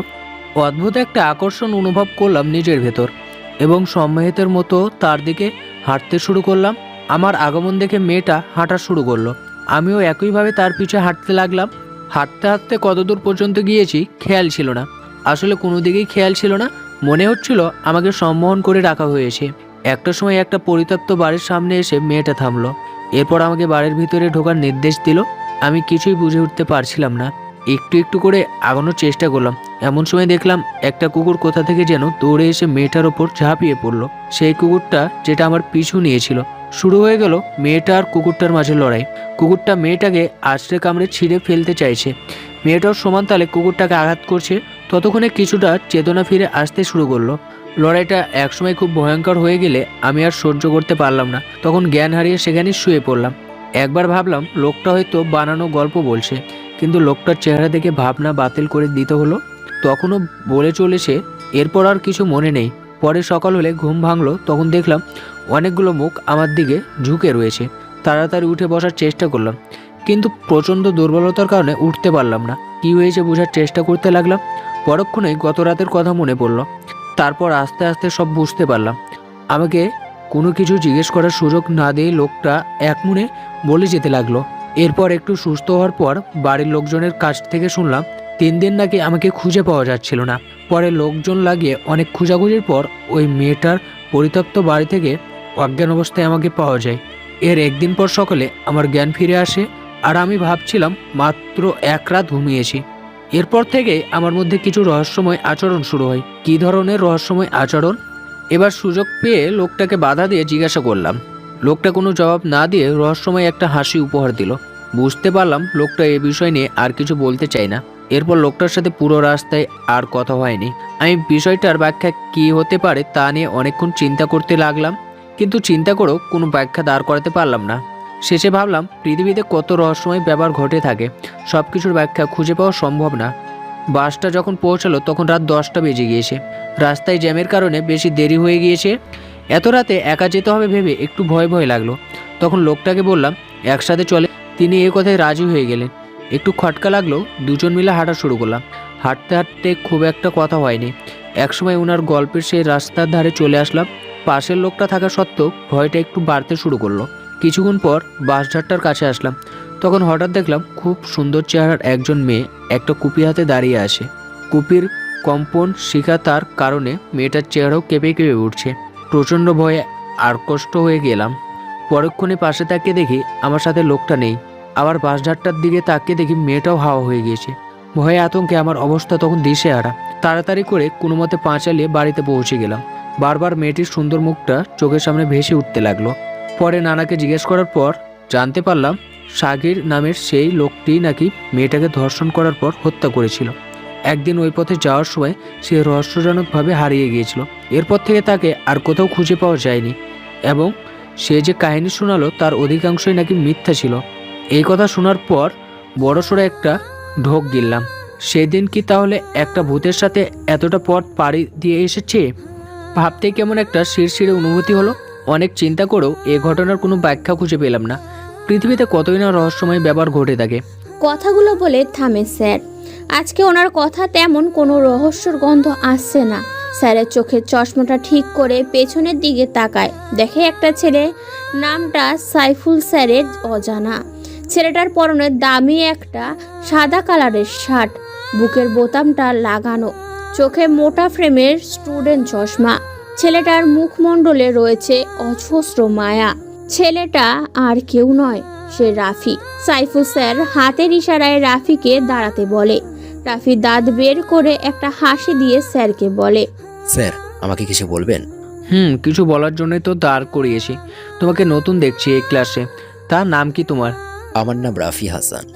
নামটা বেশ সুন্দর, কিন্তু তুমি শার্টের বুকের বোতাম লাগিয়ে রেখেছো কেন? গরম লাগছে না? গরম লাগবে কেন? আমি তো মোটা মানুষ না যে আমার গরম লাগবে। রাফির এমন বোকা বোকা উত্তর শুনে স্যার চুপ হয়ে যায়। রাফি ছেলেটা ভার্সিটির বেশ হাসি খুশি থাকে, কিন্তু বোকা বলে কেউ রাফির সাথে মিশতে চায় না। রাফি ক্লাস থেকে বের হয়ে শহীদ মিনারের দিকে যায়। কিছু মেয়ে সেখানে বসে বসে আড্ডা দিচ্ছে, হয়তো তাদের গুরুত্বপূর্ণ কথোপকথন। রাফি এগুলো শুনতে চায় না, তাই সে গাছতলায় বসার জন্য পা বাড়ায়। তখনই কেউ পেছন থেকে মেয়েলি কণ্ঠে রাফিকে উদ্দেশ্য করে ডাক দেয়। কণ্ঠটা রাফির কাছে কেমন যেন পরিচিত পরিচিত মনে হচ্ছে, যেন আগেও কোথায় শুনেছে সে। রাফি পেছনে ফিরে তাকায়। 6 জন মেয়ে শহীদ মিনারে বসে আছে। রাফি পেছনে ফিরলে মেয়েগুলোর মধ্যে থেকে একটি মেয়ে হাতের ইশারায় ডাকে। রাফি হালকা অবাক হয় মেয়েটাকে দেখে, কারণ কোনো এক রাতে মেয়েটি বিপদে পড়েছিল আর রাফি তাকে বাঁচিয়েছে। অন্ধকার রজনীতে মেয়েটির মুখ রাফির কাছে অস্পষ্ট ছিল, কিন্তু আজকে মেয়েটার কণ্ঠ আর সেই রাতের মেয়েটার কণ্ঠ একই, চেহারাও অনেকটা মিল। রাফি মেয়েগুলোর কাছে এসে দাঁড়ায়। পরিষ্কার মাঝারি আকারের দাঁতগুলো বের করে বড় করে একটা হাসি দেয়। মেয়েগুলোর মধ্যে থেকে নুসরাত নামের মেয়েটি রাফিকে উদ্দেশ্য করে বলে, এই ছেলে, তুমি এমন বোকার মতো করে হাসতেছো কেন? আমাদের সামনে কি লজ্জা করছে? আমি এমনই সব সময় হাসি খুশি থাকতে পছন্দ করি, তবে মেয়েদের দেখে আমার লজ্জা করে না। রাফির কণ্ঠটা নুসরাতের কাছে কেমন যেন পরিচিত পরিচিত মনে হচ্ছে, তাই সে জিজ্ঞাসা করে, আচ্ছা, তোমার সাথে কি আগে কখনো আমার দেখা হয়েছে? না, আপনাকে আমি আজ জীবনের প্রথম দেখছি, আগে কখনো দেখিনি। কিন্তু হঠাৎ এটা জিজ্ঞেস করলেন কেন? তোমার কণ্ঠটা আমি আগে কোথাও শুনেছি, কিন্তু কোথায় সেটা মনে করতে পারছি না। তুমি ভার্সিটিতে নতুন নাকি? আমি ভার্সিটিতে নতুন, 2য় বর্ষে ইকোনমিক্স ডিপার্টমেন্টে। আপনি? আমি তোমার সাথেই পড়ি, কিন্তু অন্য ডিপার্টমেন্টে। রাফি কথাটা শুনে মুচকি হাসে। রাফির কেমন যেন একটা অন্যরকম অনুভূতি হাতছানি দিচ্ছে। মনের ভেতরে অগোছালো সুপ্ত অনুভূতিগুলো ব্যস্ত হয়ে পড়েছে। অনুভূতিগুলো সাজানোর জন্য এবার মনে হয় কোনো নারীর প্রয়োজন পড়বে, কিন্তু উদ্দেশ্যহীন এই জীবনের সাথে কে জড়াবে? কথাটা ভাবতেই রাফির মনটা খারাপ হয়ে যায়। নুসরাত খেয়াল করে হাসি খুশি থাকা ছেলেটা হঠাৎই মুখটা এমন কালো হয়ে এলো কেন? সে রাফিকে জিজ্ঞাসা করে, এই রাফি, তোমার মুখে হঠাৎ এমন কালো আভা এসেছে কেন? এতক্ষণ তো বেশ হাসি খুশি ছিল, এখন মন খারাপ কেন? কোনো সমস্যা? না, কোনো সমস্যা নেই, তবে মা বাবার কথাটা অনেক মনে পড়ছে, তাই হয়তো মনটা খারাপ হয়ে গেছে। রাফি, তোমার কি মা বাবা নেই? এই পৃথিবীতে কি তুমি একা? আমি বড় একা। হ্যাঁ, আমি এই পৃথিবীতে বড় একটা অবহেলিত জনগোষ্ঠীর মধ্যে একজন। যখন জীবন তোমাকে কাঁদানোর 100 কারণ দেয়, জীবনকে দেখাও যে তোমার হাসির 1000 কারণ আছে। তুমি কখনো মন খারাপ করে থাকবে না, এটা তোমাকে মানায় না। তোমাকে শুধু হাসি উজ্জ্বল মুখেই মানায়। আমি চাই নিজেকে স্বাভাবিক রাখার জন্য, কিন্তু এই শহরে কিছু চেনা বেঈমানদের জন্য থাকতে পারি না। সেই ভয়ঙ্কর অতীত এখনো আমাকে কুকড়ে কুকড়ে খায়। বিশ্বাসঘাতকতা করা ঠিক না, তবে কিছু মানুষের সাথে বেইমানি না করে পারা যায় না। রাফি, অতীতকে ভুলে গিয়ে বর্তমান আর ভবিষ্যতের চিন্তা করো, এটা তোমার জন্য ভালো হবে। নুসরাতের কথাগুলো রাফির মনটাকে আরো বেশি উৎফুল্ল করে দেয়। রাফি আশেপাশে তাকায়, দেখে ভার্সিটির প্রায় অনেক ছেলেই রাফির দিকে রাগী মুড নিয়ে তাকিয়ে আছে। ভার্সিটির সকল ক্রাশ হচ্ছে নুসরাত। অনেক ছেলে নুসরাতকে প্রপোজ করেছে, কিন্তু সে কাউকেই পাত্তা দেয় না। ছেলেদের সাথে সে বেশি কথা বলে না, কিন্তু আজ হঠাৎ নতুন একটা বোকা ছেলের সাথে এমনভাবে হেসে হেসে কথা বলছে, কেউ এটা মানতে পারছে না। রাফি এটা বুঝতে পেরে শহীদ মিনারের চত্বর থেকে গেটের দিকে পা বাড়ায়। নুসরাত মেয়েটা সব মেয়েদের থেকে আলাদা, ধনী হওয়া সত্ত্বেও সবার থেকে অল্প সময় মিশে যায়। রাফি নুসরাতকে অনেক পছন্দ হয়েছে, কিন্তু এই কথাটা কিভাবে বলবে সে সেটাই বুঝতে পারছে না রাফি। কিন্তু কে রাফিকে ভালোবাসবে? যেখানে রাফির আসল পরিচয় পেলে সবাই ভয় পেয়ে দূরে চলে যায়, তাহলে এটা জেনে কি নুসরাত রাফিকে ভালোবাসবে? জীবনটা অনেক সুন্দর। যদি কারো ভালোবাসা এই জীবন পূর্ণতা পায়, যদি কেউ কষ্টটা ভাগ করে নিতে চায়, নিজের সকল আনন্দ সেই প্রয়াসিত মাঝে বিলিয়ে দিতে চায়। মাই, শহরে নতুন কমিশনার এসেছে। কালকে রাতের খুনটা নিয়ে শহরে অনেক ঝামেলা হচ্ছে। সালমান তার লোকজন নিয়ে বিশৃঙ্খলা সৃষ্টি করছে শহরে। জনগণ আতঙ্কিত হয়ে গেছে। উপর থেকে খবর এসেছে রাফু ভাইকে মৃত অথবা জীবিত দেখতে চায় জনগণ। রাত প্রায় 9টা বেজে 15 রাফি ব্যালকনিতে বসে একা একা চন্দ্রবিলাস করছে আর মনের সুখে একটার পর একটা সিগারেট টেনে যাচ্ছে। সিগারেট খাওয়ার স্বাস্থ্যের জন্য ক্ষতিকর, এটা যেন মানুষ এটা খায়। এটা তার বদ অভ্যেস না, এটা তার নেশা। কিছু কিছু নেশা জীবনের সাথে এমনভাবে মিশে যায় যা ছেড়ে দেওয়া সম্ভব হয় না।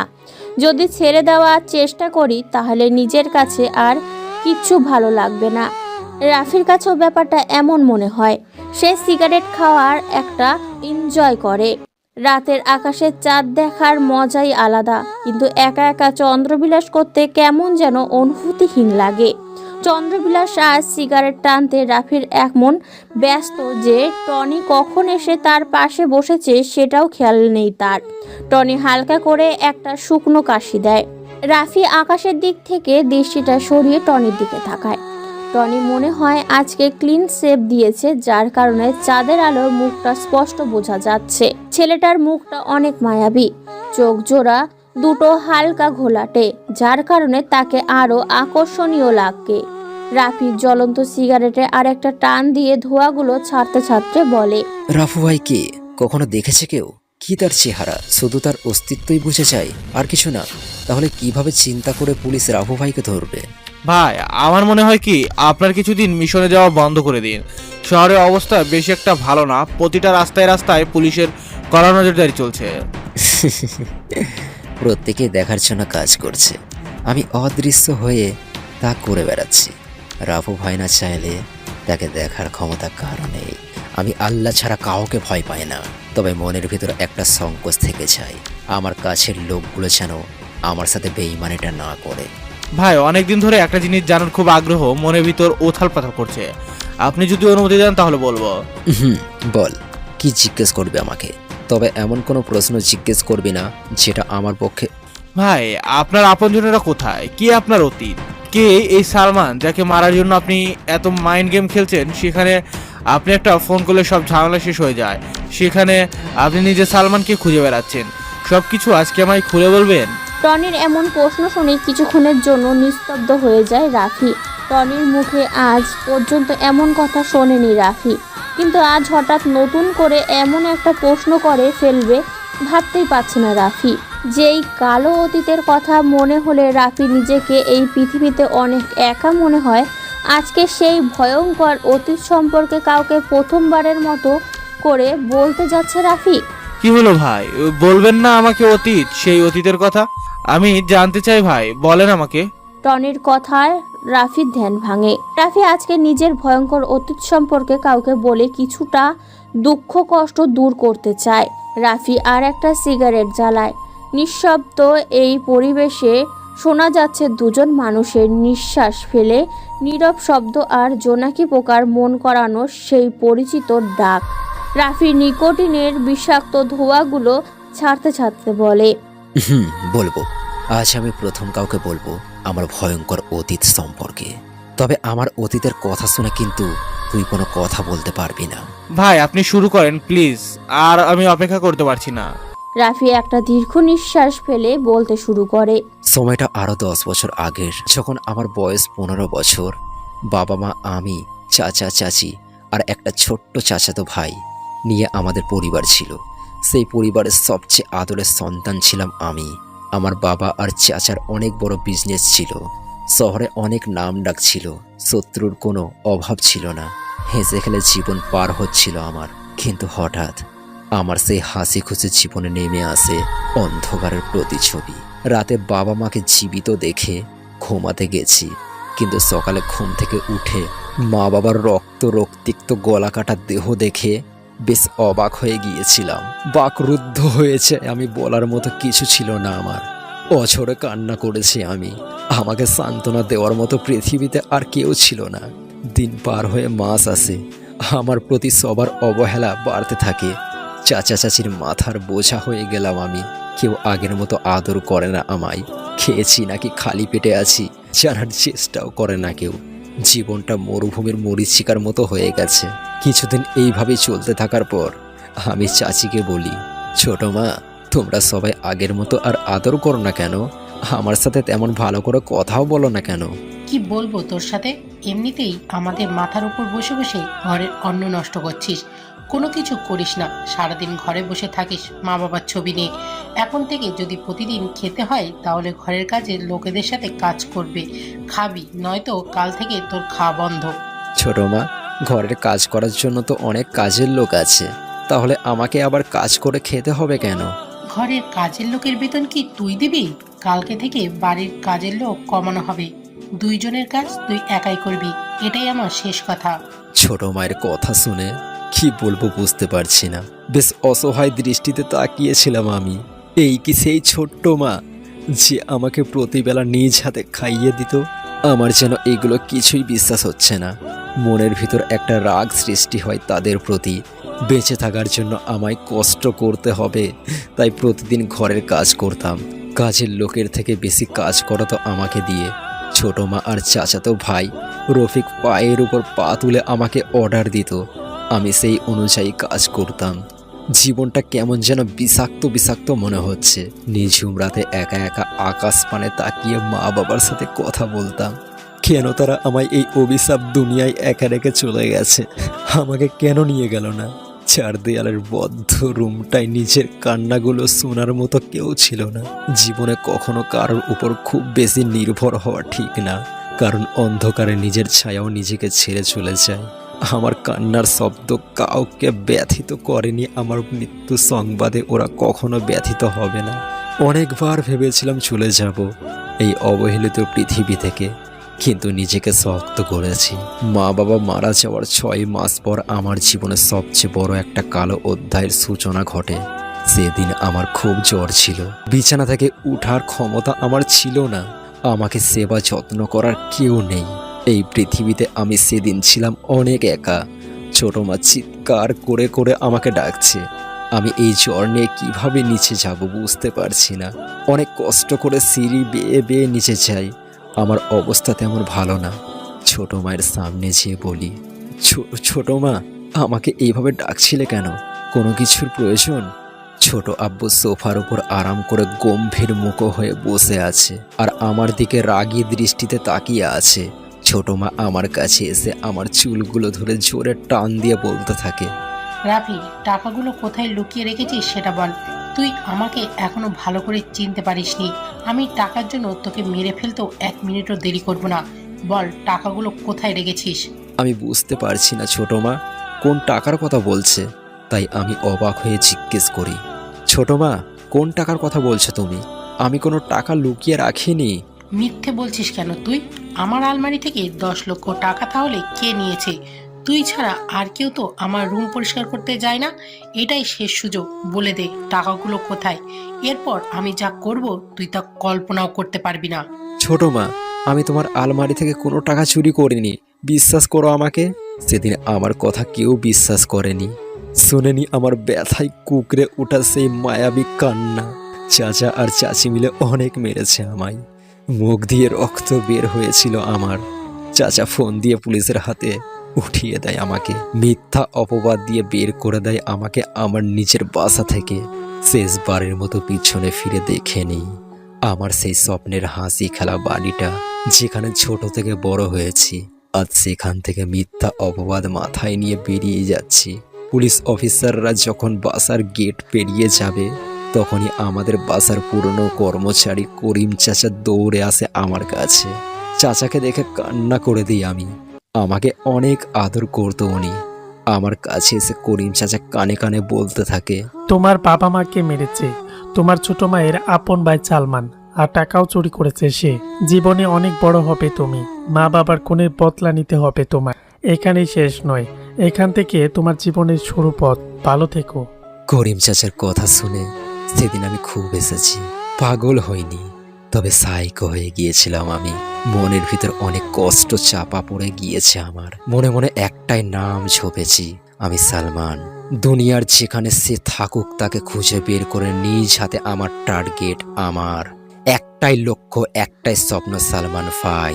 জেলে অনেক মানুষের সাথে পরিচয় হয় আমার। কেউ কেউ ছোট ছোট গ্যাংয়ের লিডার, আবার কেউ ছিল লিডারের কাছের লোক। 4 বছর পর জেল থেকে বের হয়, মুখে দাড়ি দিয়ে আবৃত হয়ে যায়। 4 বছর পর নিজেকে নিজে দেখে চিনতে পারছিলাম না আমি। কোথায় ছিলাম সুন্দর সেই শৈশব, আর আজ জেল থেকে বের হওয়া একটা আসামি আমি। লাল রক্ত চোখে জীবনের প্রথম হাতে পিস্তল নেই। প্রথম দিকে অনেক ভয় পেতাম, কিন্তু লাইফে ভয় পেলে শুধু সময় নষ্ট জানি। আমাকে মারতে হবে, তাহলে কেন ভয় পেয়ে পিছিয়ে যাব? হয়ে যায় অদৃশ্য মাস্তান। সালমানের খোঁজ করতে জানতে পারি ঢাকার ডন হয়ে যায় সে। সালমানকে ধরতে হলে তার চেয়ে বড় কিছু হতে হবে আমায়। শুধু করি মাস্তানি, সারা দেশ ছড়ে যায় রাফু ভাই, রাফু ভাই। কিন্তু এখনো সেই রাফু ভাইয়ের চেহারা সবার কাছে রহস্যময়ী। অনেক আবেগ নিয়ে কথাগুলো বলে থামে রাফি। রাত প্রায় শেষের দিকে। দূর থেকে শোনা যাচ্ছে মসজিদের দেওয়া মুয়াজিনের ফজরের আজান। আজকে রাফি মসজিদে যাবে। অনেকদিন যাবৎ নামাজ পড়া হয় না তার। শরীর থেকে শার্টটা খুলে কালো একটা পাঞ্জাবি পরে নেয় সে। মাথায় টুপিটা লাগিয়ে রওনা দেয় মসজিদের উদ্দেশ্যে। নুসরাত দেখ, কালকের বোকা ছেলেটা কি যেন নাম, ও হ্যাঁ রাফি, আজকে নতুন গেট আপ নিয়ে আসছে। মিমের কথা শুনে সবাই ক্যাম্পাসের গেটের দিকে তাকায়। একটা সুদর্শন যুবক ক্যাম্পাসে প্রবেশ করছে। পরনে তার কালো কালারের শার্ট, আগের মতো করেই বুকের বোতামটা লাগানো না, স্টাইলিশ জিন্স, চোখের চশমাটা বদলে গেছে, আগেরটার মতো মোটা ফ্রেমের না। কম বেশি অনেকেই রাফির দিকে তাকিয়ে আছে। আজ হঠাৎ করে এমন করে বোকা ছেলেটা সবাইকে অবাক করে দিবে ভাবতেও পারছে না কেউ। রাফি নুসরাতদের দেখেও না দেখার ভান করে প্যান্টের পকেটে হাত দিয়ে চলে যাচ্ছে। তখনই নুসরাত রাফিকে ডাক দেয়। রাফি যেন এই ডাকেরই অপেক্ষা করছিল। আজ মূলত সে হালকা গেট আপ চেঞ্জ করেছে নুসরাতেরই জন্য। রাফি নুসরাতদের সামনে যে দাঁড়ায়, কোনো কথা বলে না। আগ বাড়িয়ে নুসরাতই রাফিকে জিজ্ঞাসা করে, কি ব্যাপার রাফি, আজ হঠাৎ এমন গেট আপ? নতুন গার্লফ্রেন্ড পেয়েছো নাকি? গার্লফ্রেন্ড না, তবে কোনো এক প্রিয়সীকে দেখার পর থেকে মনটা কেমন যেন করছে, তাই আর কি নিজেকে হালকা চেঞ্জ করার চেষ্টা করছি। আমরা তো দেখতেই পারছি কেমন চেঞ্জ। দামি শার্ট, প্যান্ট, চোখের চশমাটাও পরিবর্তন, হাতে লেটেস্ট মডেলের নতুন ঘড়ি, শরীরে পারফিউমের তাজা গন্ধ আসছে। বাহ, বেশ ভালোই তো নিজেকে চেঞ্জ করেছো একদিনে। চেষ্টা করছি নিজেকে বদলাতে। আজ মনে হয় কিছুটা সফল হয়েছি। এই পৃথিবীতে টিকে থাকতে হলে নিজেকে আরো উন্নত করতে হবে। মানুষ যতটা সুখী হতে চায় সে ততটাই হতে পারে। সুখের কোনো পরিসীমা নেই। ইচ্ছে করলেই সুখকে আমরা আকাশ অভিসারী করে তুলতে পারি। এখন এটা বলো যে তোমার গার্লফ্রেন্ডকে, আর সে কি এই ভার্সিটিতে পড়ে নাকি অন্য কোথাও? আমাদের সাথে পরিচয় করিয়ে দেবে কখন? কথাটা শুনে রাফি নুসরাতের কাছে যায়। রাফির শরীরে দেওয়া মারাত পারফিউমের ঘ্রাণ নুসরাতকে কেমন যেন আকর্ষণ করছে। রাফি আর একটু কাছে যে নুসরাতের কানে কানে যেয়ে বলে, অনুরোধ নয়, তবে অনুরাগে বলছি, আজ বিকাল 4টায় তোমার জন্য অপেক্ষা করব ধানমন্ডির লেকের পারে। আমি জানি তুমি আসবে। তোমার সাথে নতুন কাউকে পরিচয় করিয়ে দেব, তবে শুধু তোমার একারই দাওয়াত রইল, অন্য কারো নয়। কথাটা বলে সেখানে আর দাঁড়ায় না, কারণ সে জানে এখন দাঁড়ালেই নুসরাতের সামনে অনেক প্রশ্নের উত্তর দিতে হবে। অপেক্ষা সেই বিকেল 4টে। কখন সে সময়টা আসবে? সময়টা বিকেল 3:40। রাফি আয়নার সামনে দাঁড়িয়ে নিজেকে গোছানোর চেষ্টা করছে। রাফি আজ একটা নীল রঙের পাঞ্জাবি পরেছে, তার সাথে কালো জিন্স, চোখে স্টাইলিশ চশমা, হাতে লেটেস্ট মডেলের রোলেক্স ঘড়ি, মাথাল করা পারফিউম। চুলগুলো আজকে কেটে এসেছে, মুখে তেমন দাড়ি বোঝা যাচ্ছে না। নিজেকে আয়নায় দেখে নিজেই চিনতে পারছে না, মনে হয় কোনো রোমান্টিক শহরের নায়ক সে। টেবিলের ওপরে থাকা বাইকের চাবিটা ডান হাত দিয়ে ঝাঁকাতে ঝাঁকাতে সিঁড়ি বেয়ে নিচে নামে। প্রথমে টনির সাথে দেখা হয় রাফির। টনি কেমন অচেনা দৃষ্টিতে তাকিয়ে আছে রাফির দিকে। টনির চাহনিতে বোঝা যাচ্ছে সে মনে হচ্ছে কোনো ফিল্মে স্টাইল করে দেখছে। রাফি টনির দিকে তাকায় আর তার গোলাপি রঙের ঠোঁট দিয়ে শীষ বাজাতে থাকে। টনি এসে রাফির সামনে দাঁড়ায়, নিঃশব্দে পা থেকে মাথা অবধি স্ক্যান করে সে। টনি বুঝতে পারছে না যে হঠাৎই একটা ছেলে এমন করে সাজার কি কারণ থাকতে পারে, তাই সে রাফিকে জিজ্ঞাসা করে, ভাই দেখে মনে হচ্ছে কোথাও যাবেন, কিন্তু এমনভাবে সেজেগুজে কোথায় যাচ্ছেন? রাফি নিঃশব্দে হাসে। সেই হাসিতে লেগে আছে অনেক বছর অপেক্ষা করার পর কোনো কিছু পাওয়ার উত্তেজনা। রাফি টনির প্রশ্নে উত্তরে বলে, যাচ্ছি কোনো এক প্রেয়সীকে নিজের আবেগময় শহরে আমন্ত্রণ জানানোর জন্য। কিন্তু ভাই, কে সেই অচেনা প্রেয়সী যার জন্য আজ এত বছর পর নিজের সুপ্ত অনুভূতির শহর তাকে জানান দিচ্ছেন? সময় হলে সব জানতে পারবি, তবে আমি না বলা পর্যন্ত কোনো বেশি কথা আমি পছন্দ করি না, সেটা তুই ভালো করেই জানিস। ভাই, রাস্তায় যদি কোনো ঝামেলা হয় তাহলে সাথে সাথে আমাকে ডাকবেন, আমি চলে আসবো, কিন্তু আপনি কোনো ঝামেলা করলেই ফেসে যাওয়ার ভয় বেশি। এই রাফি যদি নিজের ইচ্ছায় ধরা না দেয়, তাহলে পৃথিবীতে এমন কোনো পুলিশ এখন জন্ম নেয়নি যে কিনা আমাকে ধরে থানায় নিয়ে যাবে। টনি কিছু বলতে যাবে কিন্তু তা আর বলতে পারে না। এর আগেই রাফি সেই জায়গাটা ত্যাগ করে। ধানমন্ডির এই রাস্তাটা আজ বেশ ফাঁকা। কিছুক্ষণ পর পর 2-3টা গাড়ি দ্রুত গতিতে যাচ্ছে। দেখেই মনে হয় তাদের কোনো গুরুত্বপূর্ণ কাজ ফেলে এসেছে। যদি এটা এখন না করতে তাহলে সব কিছু শেষ হয়ে যাবে এমন অবস্থা। কিন্তু না, কিছুই শেষ হবে না, হয়তো কিছু সময় নষ্ট হতে পারি। ওরা এটা বোঝে না যে এত দ্রুত গতিতে গাড়ি চালালে ভীষণ ঝুঁকি, কোনো বড় ধরনের দুর্ঘটনার শিকার হতে পারে। রাফি ফাঁকা রাস্তা পেয়ে একটু জোরেই বাইকটা চালাচ্ছে। বিকেলে ধানমন্ডির এই লেকের পাড়ে অনেক কাপলরা ঘুরতে আসে। রাফি আজ এটা প্রথম অভিযান, বলতে গেলে নতুন কোনো অনুভূতি প্রকাশ করতে যাচ্ছে। কিন্তু নুসরাত কি মেনে নিবে রাফিকে? কোনো ঘটনা ঘটার আগে তা নিয়ে ভাবতে নেই। পরে দেখা গেছে সব কিছু নিজের কাছে ঘুরিয়ে গেছে। বর্তমানে কে উপেক্ষা করে ভবিষ্যৎকে নিয়ে বেশি চিন্তা করা ঠিক না। নুসরাত একটা বেঞ্চের ওপর বসে আছে। পরনে তার কালো কালারের একটি শাড়ি, হাতে কিছু রঙিন চুড়ি সমাহার, মুখে কোনো কৃত্রিম মেকআপ করা নেই। এমনিতেই নুসরাতকে বেশ সুন্দর লাগে। মাথার চুলগুলো বাঁধা অবস্থায় না থাকলে তাকে যেন আরও মোহনীয় লাগতো। রাফি নুসরাতের সামনে এসে বাইক কষে ব্রেক করে। নুসরাত অন্যমনস্ক থাকায় হঠাৎই বাইক থামায় হালকা ভয় পেয়ে যায়। নুসরাত ছোট ছোট চোখ করে সামনের দিকে তাকায়। হাসি উজ্জ্বল সুদর্শন একটা যুবক বাইকের থেকে নামে। ছেলেটার শরীরের গঠন বেশ ভালো, তবে ছেলেটা যেন রাফি এটা চিনতে নুসরাতের বেশি সময় লাগেনি। দুজনই দুজনের দিকে অপলক দৃষ্টিতে তাকিয়ে আছে। মনে হয় 1000 বছরের পরিচয় যেন তাদের। নুসরাত হালকা করে কাশি দেয়। রাফির ধ্যান গভীরতার সব ভেঙে যায়। রাফি পেছন থেকে একটা তাজা গোলাপ বের করে হাঁটু গেড়ে প্রপোজ করা স্টাইলে নুসরাতের সামনে বসে বলতে থাকে, ভালোবাসা কি তা আমি জানি না, তবে কোনো এক অন্ধকার রজনীতে তোমাকে দেখে আমার মনের ভিতর লুকিয়ে থাকা সুপ্ত অনুভূতিগুলো কেমন যেন ব্যস্ত হয়ে পড়েছে। তোমাকে ভালোবাসি কথাটা বলার জন্য মনটা অনেকভাবে প্যারা দিচ্ছিল। আজ আমি সার্থক, তোমার সামনে বসে তোমাকে ভালোবাসি কথাটা বলতে পেরে। তুমি সেই কবিতা যা প্রতিদিন ভাবি, লিখতে পারি না। তুমি সেই ছবি যা কল্পনা করি আঁকতে পারি না। তুমি সেই ভালোবাসা যা প্রতিদিন চাই কিন্তু তা কখনোই পাই না। আজ আমি অনেক করে পেতে চাই তোমার সেই মোহনীয় ভালোবাসার পরশ, যার জন্য অপেক্ষায় আছি প্রতিটা ক্ষণ। ভালোবাসা কি তপ্ত মরুর বালুর শিখা?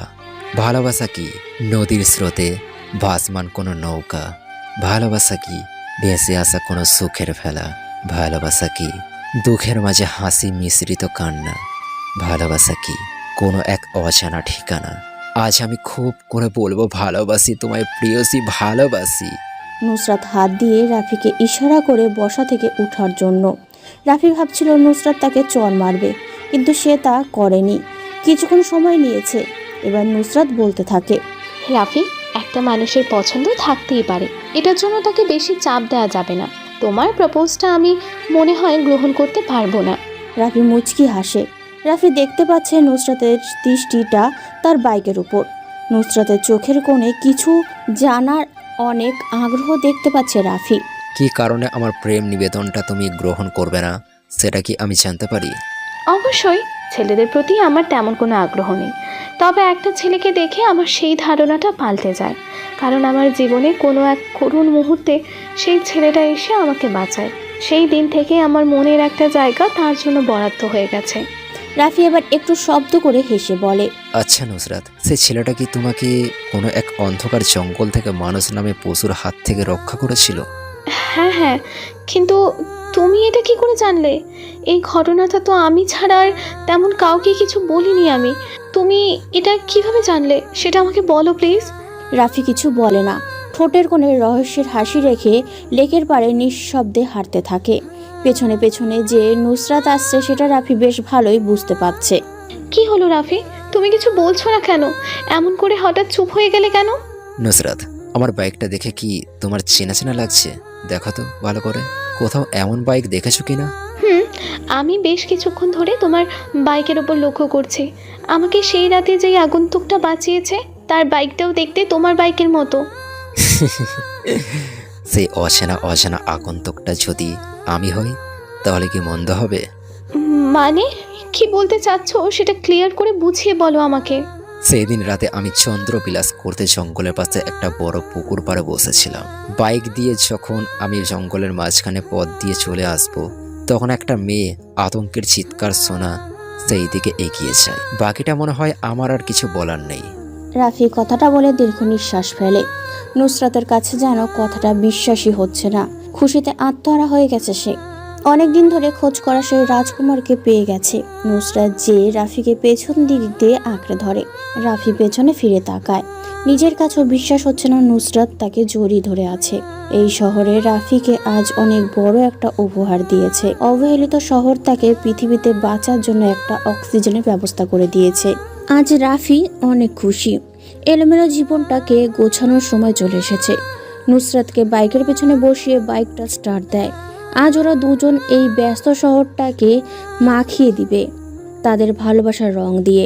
সময়টা রাত 10টার কাছাকাছি। সালমান নিজের আস্তানার অবস্থান করছে। পায়ের ওপর পা তুলে সোফায় বসে সিগারেট টানছে সে। অনেক চিন্তা হ্রাস করেছে তাকে। রাফু ভাই শহরের আগমন করেছে, এটাই তার বড় চিন্তা।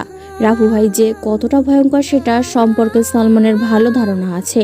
সালমান বসে বসে যখনই এগুলো চিন্তা করছিল তখনই রাহাত সামনে এসে দাঁড়ায় আর বলতে থাকে, ভাই সেদিন ওসমান, শরীফ আর রাফিকে রাফু নিজ হাতে খুন করেছে। এখন সবচেয়ে বড় টার্গেট হলেন আপনি। কিছুদিন আপনাকে একটু সাবধান থাকতে হবে। কোনোভাবে আপনার খোঁজ পেয়ে গেলে সে আপনাকে শেষ করে দেবে। কথাটা শুনে সালমান বসা থেকে উঠে দাঁড়ায়। হাত থেকে সিগারেটটা ফেলে মদের গ্লাসটা হাতে নিয়ে তা খেতে থাকে। এমন মনে হয় সালমানকে মদের নেশা ধরেছে। টেবিলের ওপর থেকে পিস্তলটা নিয়ে কিছুক্ষণ নাড়াচাড়া করে সামনে কাচের পর পর দুটো গুলি করে। নাক দিয়ে পিস্তলের গন্ধটা শুকতে থাকে। রাহাত জানে সালমান বেশি টেনশনে থাকলে এমন কিছু করে। নেশাগ্রস্ত গলায় রাহাতকে উদ্দেশ্য করে বলে, আমার কিছু করতে পারবে না। আমি নিজ হাতে ওই রাফুকে মারবো, নয়তো আমার শান্তি হবে না। নিজ হাতে কিভাবে রাফুকে মারবেন ভাই? আমরা তো এখনো পর্যন্ত তার চেহারাই দেখতে পাইনি। তাহলে কিভাবে রাফুর কাছে যাব? সে তো অদৃষ্ট মাস্তান হয়ে মিশনে বের হয়। আছে আছে, এমন একজন আছে যে রাফুকে অনেক কাছ থেকে দেখেছে। কে সেই ব্যক্তি যে রাফু ভাইয়ের মতো ভয়ানক মাস্তানের সম্মুখীন হয়েছে? রাফুর অনেক কাছের লোক, তার অতি বিশ্বাসের একটা ছেলে আমাকে রাফুর সামনে নিয়ে যাবে। রাফু ভাইকে সামনে থেকে মারা যাবে না, পেছন থেকে মারতে হবে। কিন্তু ভাই আমি একটা ব্যাপার বুঝতে পারছি না যে রাফু ভাইয়ের সাথে সে কেন এই বেমানি করবে। টাকা টাকা, পৃথিবীর সব বিশ্বাস, বন্ধুত্ব আর যা আছে সবকিছু এই জিনিসটা দিয়ে কিনে নেওয়া যায়। আমি টাকা দিয়ে কিনে নিয়েছি তাকে, রাফুর সব খবর সে আমাকে দেবে। রাহাত ভেবে পায় না কে সেই ব্যক্তি। রাফু ভাই এর মধ্যে ভয়ঙ্কর মাস্তানের সাথে বেইমানি করবে। আজকে রাতে চন্দ্রটা কেমন যেন করে আলো দিচ্ছে, অনেক দিনের চেয়ে অনেকটা আলাদা এমন চাঁদ আলো অনেক বছর পর পর দেখা যায়। বিজ্ঞানীদের মতে এই সময় চাঁদ পৃথিবীর অনেকটা কাছে চলে আসে। আগে কখনো এমন আলো দিতে দেখেনি রাফি। রাস্তার পাশে থাকা ছোট ছোট চা, পান, সিগারেট বিক্রি হয় দোকানগুলো এখনো বন্ধ করেনি। হয়তো আজ বিক্রি বাট্টা অন্য দিনের চেয়ে বেশি হচ্ছে। আজ হবেই নাই বা কেন, আজ আকাশে এমন একটা চাঁদ উঠেছে। শহরে অনেক মানুষ রাস্তা দিয়ে হাঁটবে আর মনোমুগ্ধকর সেই চন্দ্রবিলাস করবে। রাফি রাস্তার পাশে ছোট্ট দোকানে যায়। 3টা ছেলে বসে বসে চা খাচ্ছে। বয়স তেমন হবে না, 24 থেকে 25। রাফি ভালো করে লক্ষ্য করে দেখে 2টা ছেলের বাম হাতে জ্বলন্ত cigarette. Rafi 2 packet Benson cigarette নেয়। 3টা ছেলে অবাক হয়ে যায় রাফির কাণ্ড দেখে। যেখানে মানুষ টাকার জন্য 5 টাকার ফাইল্ড সিগারেট খায়, সেখানে তো রাফি 600 টাকা দিয়ে 2 প্যাকেট বেনসন সিগারেট নিয়েছে। রাফি নতুন প্যাকেট থেকে একটা সিগারেট বের করে দোকানের লাইটারটা দিয়ে সিগারেটে আগুন জ্বালায়। 2টা টান দিয়ে পেছনে ফিরে তাকায় রাফি। 3টা ছেলে লোভনীয় দৃষ্টিতে চেয়ে আছে তার দিকে। মুচকি হেসে রাফি প্যাকেট থেকে আরও 3টা সিগারেট বের করে ছেলে 3টার হাতে দেয়। মোটামুটি ছেলেগুলো মুখে তৃপ্তির হাসি দেখা মিলল। ওরা যেন এই সিগারেটের আশায় রাফির দিকে চেয়েছিল। রাফি দোকান ত্যাগ করে। মানুষের সাথে বেশি মিশে গেলে সম্মান কমে যায়, নিজের কোনো মূল্য থাকে না অন্যের কাছে।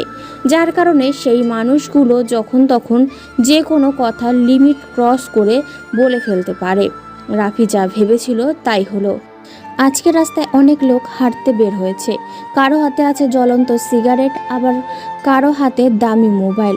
রাফি চিন্তা করছে এই অপরূপ সৌন্দর্যের রাতে যদি নুসরাত পাশে থাকতো তাহলে কতই না ভালো হতো। কিন্তু আজ মনে হয় না সেই আশাটা পূরণ হবে। আরাফ দেখ, তোর পাখিকে নিয়ে কেউ উড়াল দিয়েছে মনে হয়। পাখি এবার বন্ধ খাঁচা থেকে মুক্ত আকাশে উড়াল দিয়েছে, তুই চাইলেও আর ধরে আনতে পারবি না। আরাফ বাইকের ওপর আরাম করে বসে বসে সিগারেট ফুঁকছিল। তখনই রিফাত হাসির ছলে জোরে কথাটা বলে। আরাফ রিফাতের দিকে তাকায়, দেখে রিফাত ভার্সিটির গেটের দিকে তাকিয়ে কথাটা বলছে। হাত দিয়ে রিফাতকে সরিয়ে গেটের দিকে তাকায় সে। কালো কালারের নিউ মডেলের নতুন বাইক R15 V3 নিয়ে রাফি প্রবেশ করেছে। পেছন থেকে রাফিকে জড়িয়ে ধরে আছে নুসরাত। এটা দেখে অনেক রেগে যায় আরাফ, যার বহিঃপ্রকাশ করছে নিজের হাতে থাকা জ্বলন্ত সিগারেটটা জোরে চেপে ধরে আছে। রিফাত, শাওন, মাসুদ, তোরা সবাই যে হকি স্টিক, স্ট্যাম্প যা আছে সব নিয়ে আয়। আজকে এই রাফির বাচ্চাকে আমি শেষ করে দেব। ওর সাহস হয় কী করে আমার ভালোবাসার মানুষকে নিয়ে বাইকে করে ভার্সিটিতে আসার। আরাফের কথা শুনে সবাই চলে যায় জিনিসগুলো আনার জন্য। রাফি আজকে অনেক চেঞ্জ হয়ে ভার্সিটিতে এসেছে। সাদা কালারের চেক শার্ট, কালো জিন্স, হাতে লেটেস্ট মডেলের ঘড়ি, পায়ে সাদা কনভার্স, চোখে স্টাইলিশ চশমা। বাইকের পেছনে তার ভালোবাসার মানুষটা বসা। মনের মধ্যে কেমন যেন আলাদা একটি ফিলিংস আসছে। রাফি বাইকটা থামায়। সামনে আরাফ আর তার বন্ধুরা হাতে স্টিক স্টাফ নিয়ে দাঁড়িয়ে আছে। রাফি আর নুসরাত বাইক থেকে নেমে দাঁড়ায়। রাফিকে কোনো কিছু বলার সুযোগ না দিয়ে আরাফ তার হাতে থাকা শক্ত স্টিকটা দিয়ে জোরে একটা বাড়ি মারে রাফির পায়ে। রাফি ব্যথায় কুঁকড়ে ওঠে, তবে সে এটা প্রকাশ করে না। শক্ত হয়ে দাঁড়িয়ে থাকে। ঠোঁটের কোণে ঝুলে আছে হতাশা ডাকা সেই হাসি। নুসরাত সামনে এগিয়ে আসবে, তার আর সে পারে না। রাফি হাতের ইশারায় নুসরাতকে থামিয়ে দেয়। আরাফ একটু এগিয়ে যায় রাফির দিকে। রাফির কলারটা ধরে ভার্সিটির সবার সামনে নিয়ে আসে। রাফি কিছু বলে না। আরাফ জোরে চিৎকার করে বলে, আমি নুসরাতকে পছন্দ করি, এটা এই ক্যাম্পাসের সবাই ভালো করেই জানে। তাই কোনো ছেলে নুসরাতের আশেপাশে ঘেঁষে না, কিন্তু তুই সেই দুঃসাহস করেছিস। আজ আমি তোর এমন অবস্থা করব যা দেখে ভার্সিটির সবাই ভয় পেয়ে যাবে। আমি কি আমার কোনো ছোট ভাইকে এখানে ডাকতে পারি? বেশি সময় নেব না, জাস্ট 10 মিনিট। রাফি কথাটা বলে আরাফের উত্তরের অপেক্ষায় তাকিয়ে থাকে। কম বেশি সবাই রাফির দিকে চেয়ে আছে। রাফি যে আজকে অনেক বড় বিপদে পড়েছে, কিন্তু সাহায্য করার মতো এই ভার্সিটিতে কেউ নেই। রাফি কথাটা শুনে আরাফাত হাসতে হাসতে বলে, ডাক তুই তোর কোন বাপকে, এখানে ডাকবি। আজ আমার দেওয়া শাস্তি থেকে তোকে কেউ বাঁচাতে পারবে না। রাফির প্রশ্নের উত্তর সে পেয়ে গেছে।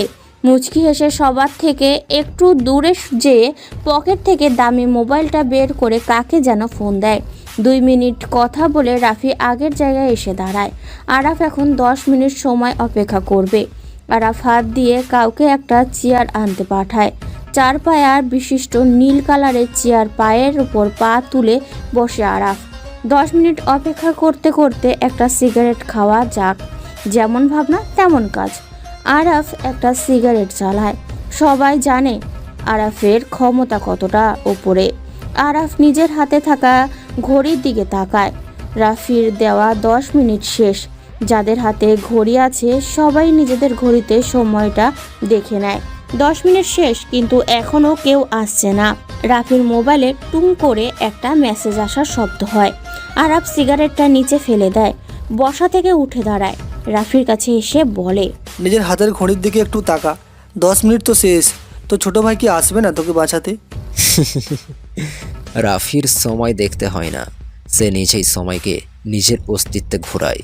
ছোট ভাই তো কখন এসে বসে আছে, কিন্তু তোরা কখন অ্যাকশন শুরু করবে সেটার অপেক্ষায় বসে আছে। রাফির কথা শুনে উপস্থিত সবাই ক্যাম্পাসের গেটের দিকে তাকায়, কিন্তু কাউকে আসতে দেখতে পাচ্ছে না। তাহলে কি রাফি মিথ্যা কথা বলেছে? কিন্তু এখানে মিথ্যা বলে লাভ কি? বড় কোনো ধরনের সমস্যা এখানে আজ হবেই। কোথায় তোর ছোট্ট ভাই? আমি দেখতে পারছি না কেন? নাকি আমার ভয়ে লেজ গুটিয়ে পালিয়েছে? রাফি কখনো কাউকে মিথ্যা কথা বলে না, এটা তার পছন্দ না। আমি একবার যখন বলেছি তখন তো নিশ্চয়ই আমার ছোট ভাই এসেছে, কিন্তু সে সবার চোখের আড়ালে। তোর দেখে অনেক মুখ ফুটছে। এতদিন দেখতাম ভার্সিটিতে বোকার মতো আসতি, এখন মেয়ে পেয়ে নিজেকে পুরো চেঞ্জ। ভালো, বেশ ভালো। তোর এই পরিবর্তনটা আমার কাছে খুব ভালো লেগেছে। আমি নিজেকে পরিবর্তন করেছি ঠিকই, কিন্তু সেটা কোনো মেয়ের জন্য নয়। তোরা তো সাহস আসে কোথা থেকে সেটাই বুঝতে পারছি না। সাহস ছোট থেকেই আমার। আজ নুসরাতের ভালোবাসার জোরটা একটু বেশি। আজ ভালোবাসা তোর মুখ থেকে আমি চিরতরে শেষ করে দেব। আর কখনো নুসরাতের দিকে তাকাবার সাহসও পাবি না তুই। কথাটা বলে আরাফ নিজের ডান পাটা দিয়ে রাফির বুকে জোরে লাথি মারে। রাফি একটু দূরে ছিটকে পড়ে। রাফি নিচ থেকে উঠে দাঁড়ায়। আরাফ যে রাফির মুখের পাশে সজোরে কিল মারে। আরাফ এত জোরে মারে যার কারণে রাফির ঠোঁট কেটে গলগল করে রক্ত বেরোতে থাকে। ডান হাত দিয়ে ঠোঁটের কাছ থেকে রক্তটা নিয়ে দেখে উচ্চকণ্ঠে হাসতে থাকে। আরাফ বোকা বনে যায়। একটা ছেলের ঠোঁট কেটে রক্ত বের হচ্ছে সেটা দেখেও সে কিভাবে হাসতে পারে? রাফি কি পাগল হয়ে গেছে নাকি কেউ কিছু বুঝতে পারছে না? রিফাত পেছন থেকে রাফির কাছে যে দাঁড়ায়। হাতে থাকা স্ট্যাম্পটা রাফিকে বাড়ি মারতেই যখনই কোথা থেকে একটা স্নাইপারের বুলেট এসে রিফাতের ডান হাতে লাগে, রিফাত নিচে পড়ে যায়। ব্যথায় তার অবস্থা খারাপ, পা থেকে রক্ত পড়তে থাকে। সে নিচে বসে বসে 2 হাত দিয়ে রক্ত বন্ধ করার বৃথা চেষ্টা করে। রাফি শব্দ করে হাসে। এই হাসিটা যেন আরাফের পছন্দ না। রাফির হাসি তার কাছে বিষের মতো মনে হচ্ছে। সাবধানতা বজায় রেখে আরাফ ডান হাতে স্টিকটা নিয়ে রাফির দিকে এগিয়ে যায় মারার জন্য, কিন্তু সেটা আর পারে না। আরাফের আগেই গরম একটা বুলেট এসে আরাফের ডান হাতে লাগে আর হাত থেকে শক্ত স্টিকটা নিচে পড়ে যায়। বাম হাত দিয়ে বাম পায়ের ওপর চেপে ধরে, কিন্তু এর ব্যথা যেন একটুও কমার নয়। এখন যদি মৃত্যু হয়ে যেত তাহলে ভালো হতো। এই অসমাপ্ত ব্যথা সহ্য করার মতো না। আরাফদের এই করুণ অবস্থা দেখে পেছনে হাতে স্টিক নিয়ে দাঁড়িয়ে থাকা 2 ছেলে দৌড়ে পালিয়ে যায়। উপস্থিত কেউ বুঝতে পারছে না কোথা থেকে সাইলেন্সার লাগানো বুলেট এসে লাগছে আরাফদের শরীরে। সবাই অধীর আগ্রহ নিয়ে দেখেই যাচ্ছে। রাফি চেয়ারটা টেনে বসে, একটা সিগারেট জ্বালায় সে। পরিবেশটা এখন শান্ত, তবে কিছুক্ষণ পর কি হবে জানা নেই কারো। সবার কাছে রাফিকে কেমন যেন অচেনা লাগছে। কেউ আগে কখনো রাফির এমন অবাক করা কাণ্ড দেখেনি। রাফি সিগারেটের বিষাক্ত ধোঁয়াগুলো উপরের দিকে ছাড়তে ছাড়তে বলে, আরাফ, কেমন লাগলো আমার শেষ খেলাটা? এতক্ষণ ধরে আমি তোকে কিছু বলিনি, এর মানে এই না যে আমি বোকা। আমি কিছু বলতে পারবো না। আমি শত্রুকে মারতে একটু টাইম নিই, দেখতে চাই শত্রু আমার প্রতি কতটা কঠোর হতে পারে। কুত্তার বাচ্চা, তোকে আমি দেখে নিব। তুই আমাকে চিনিস না আমি কি আমার ক্ষমতা, এই সম্পর্কে তোর কোনো ধারণা নেই। আমার নিজেরই ক্ষমতা সম্পর্কে ধারণা নেই, আবার তোর ক্ষমতা সম্পর্কে কি জানবো আমি? রাস্তার পাতে কুকুরগুলো একটু বেশি চিল্লায়, আর সিংহের একটাই গর্জন যথেষ্ট শহরটা কাঁপানোর জন্য। পেছন থেকে গুলি করে কে? নিশ্চয়ই তোর ছোট ভাই। সাহস থাকলে বল সামনে আসতে, দেখি কার কত দম। মৌসামের হাত কালো করার কোনো ইচ্ছা আমার নেই। সিংহ সিংহের সাথে লড়াই করবে, কোনো পাতি কুকুরের সাথে না। কথাটা বলেই বসা থেকে উঠে দাঁড়ায় রাফি। বাম পা দিয়ে চেয়ারটাকে ফেলে দেয় সে। সামনে যে নুসরাতের হাতটা ধরে সে। পেছন থেকে চিৎকার দিয়ে আরাফ বলে, রাফি, তোর সাথে আমার আবারও দেখা হবে। এখন সময়টা তোর ছিল, কিন্তু তখন আমি সময়টাকে নিজের করে নেব। চ্যালেঞ্জ রইল। আরাফের কথা শুনে রাফির মাথাটা বাঁকা করে জোরে বলে, দাওয়াত রইল আমার নীরব ছিন্ন শহরে। নিজের শহরে ডেকে এনে ভালো খাতিরদারি করব, চলে আসিস। রাফি কথাটা বলে সেখানে আর দাঁড়ায় না। নুসরাতকে বাইকের পেছনে বসিয়ে রওনা দেয় তাদের গন্তব্যে। রাত 12টা কিংবা 1টা হবে। বাইরে মুষলধারে বৃষ্টি পড়ছে। শহরটা এই বৃষ্টিতে ভিজতে ভিজতে পরিষ্কার হয়ে যাচ্ছে, কিন্তু এই শহরে কিছু মানুষের মন এখনো পরিষ্কার হয়নি। তবে ভেতরে রয়ে গেছে অহংকার, হিংসা, মিথ্যা, আরও কত কিছু। মিরপুরের এই রাস্তাটা আজ বড্ড ফাঁকা, কোথাও কোনো মানুষের আনাগোনা নেই। নিস্তব্ধ হয়ে গেছে সমস্ত শহরটা। দূর থেকে ল্যাম্পপোস্টের আলো স্পষ্ট দেখা যাচ্ছে। মিরপুরের এই নীরব রাস্তায় একদল লোক দাঁড়িয়ে আছে। পরনের সবারই রেনকোট, কারো রেনকোট কালো কালারের, আবার কারো হলুদ। কেন তারা এভাবে বৃষ্টির মধ্যে রাস্তায় দাঁড়িয়ে আছে, কি তাদের উদ্দেশ্য? রাফি আজকে রাতে মিশনের জন্য প্রস্তুত হয়ে গেছে। কালো কালারের পরিচিত রেনকোটটা পরে বাইকটা স্টার্ট দেয়। আজকে বাইরে অনেক বৃষ্টি, রাস্তাটা পুরো ফাঁকা। নিজের মা বাবা মায়ের মৃত্যুর প্রতিশোধ নিতে সালমানের মৃত্যু ঘোষণা করতে যাচ্ছে রাফি। সন্ধ্যা থেকে রাফি টনিকে দেখছে না, যার কারণে একাই মিশনে বের হয় রাফি। মিরপুরে স্টেডিয়ামের পাশের রাস্তায় এসে বাইকটা থামায় রাফি। সামনে অনেকগুলো লোক রেনকোট পরে দাঁড়িয়ে আছে। তাদের মধ্যে থেকে চেয়ারে বসে থাকা লোকটাকে সালমান, সেটা বুঝতে রাফি কোনো অসুবিধা হলো না। রাফি সামনের দিকে এগিয়ে যায়। সালমানের সামনে একটা চেয়ার খালি পড়ে আছে। রাফি যে সেটাতে পায়ের ওপর পা তুলে বসে। সালমান এতক্ষণ রাফির জন্য অপেক্ষা করছিল। বৃষ্টির আমেজটা কমে আসছে, কিন্তু জোর বেগে হাওয়াটা থামার নাম নিচ্ছে না। গাছ থেকে পানি পড়ার টুপ টুপ আওয়াজটা এখন পরিবেশটাকে আরও রহস্যময় করে তুলছে। দুজনের মধ্যে নীরবতা বিরাজ করছে, কিন্তু এই সময়ে নীরবতা যেন শোভা পাচ্ছে না। তাই নীরবতা ভেঙে প্রথমে সালমান বলতে শুরু করে, আমার সামনে এখন বসে আছে বাংলাদেশের সবচেয়ে বড় মাফিয়া লিডার রাফুর ভাই। একটা বড় শহর কাঁপাতে তার নামই যথেষ্ট। সে কেন আমাকে মারার জন্য এত গেম কেন, সেটা তো বুঝতে পারছি না। কি কারণে আমি তার শত্রু হয়ে গেছি? আমি কাউকে মারার আগে বলি না কি কারণে তাকে মেরেছি। রাফু ভাই, কোথায় আপনার সৈন্যদল? আমার পেছন তাকিয়ে দেখেন কত সৈন্য দাঁড়িয়ে আছে আমাকে রক্ষা করার জন্য। আপনি একা তো আমাকে মেরে এখান থেকে চলে যেতে পারবেন না। তোকে পাহারা দেওয়ার জন্য এত পালিত কুত্তার প্রয়োজন হয়, কিন্তু আমার কাউকে প্রয়োজন হয় না। আমি একাই 100। আজ আর সেই পুরনো ডায়লগ কাজ হবে না। এই শহরে একটাই বাঘ থাকে, তার নাম সালমান খান।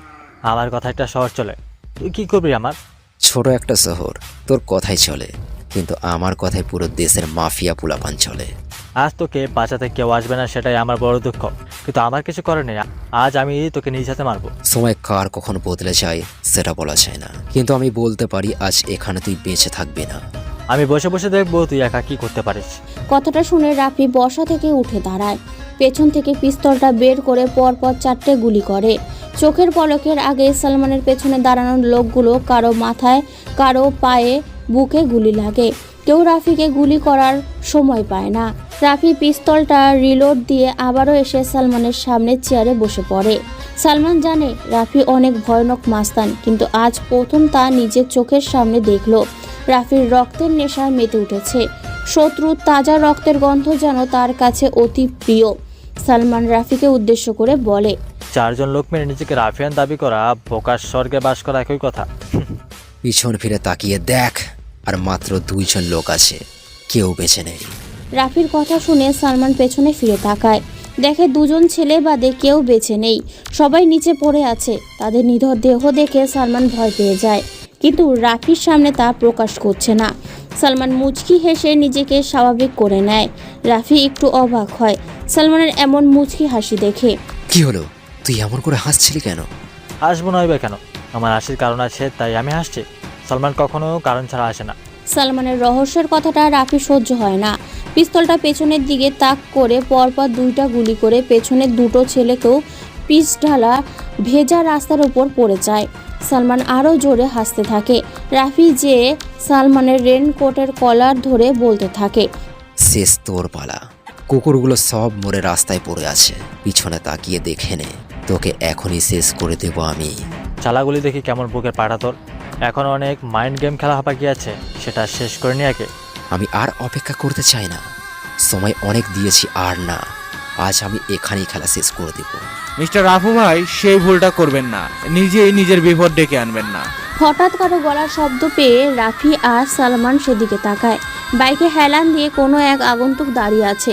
পরনে তার কালো রেনকোট, মাথায় বড় হুডওয়ালা টুপি, মুখে কাটা মাস্ক। আগন্তুককে দেখতে অনেকটা রাফির সাথে মিল আছে। কে এই আগন্তুক রাফির নিজের ধারণার বাইরে, কিন্তু আগন্তুকের গলার কণ্ঠটা রাফির অনেক পরিচিত। তবে রাফি সেটা মনে করতে পারছে না।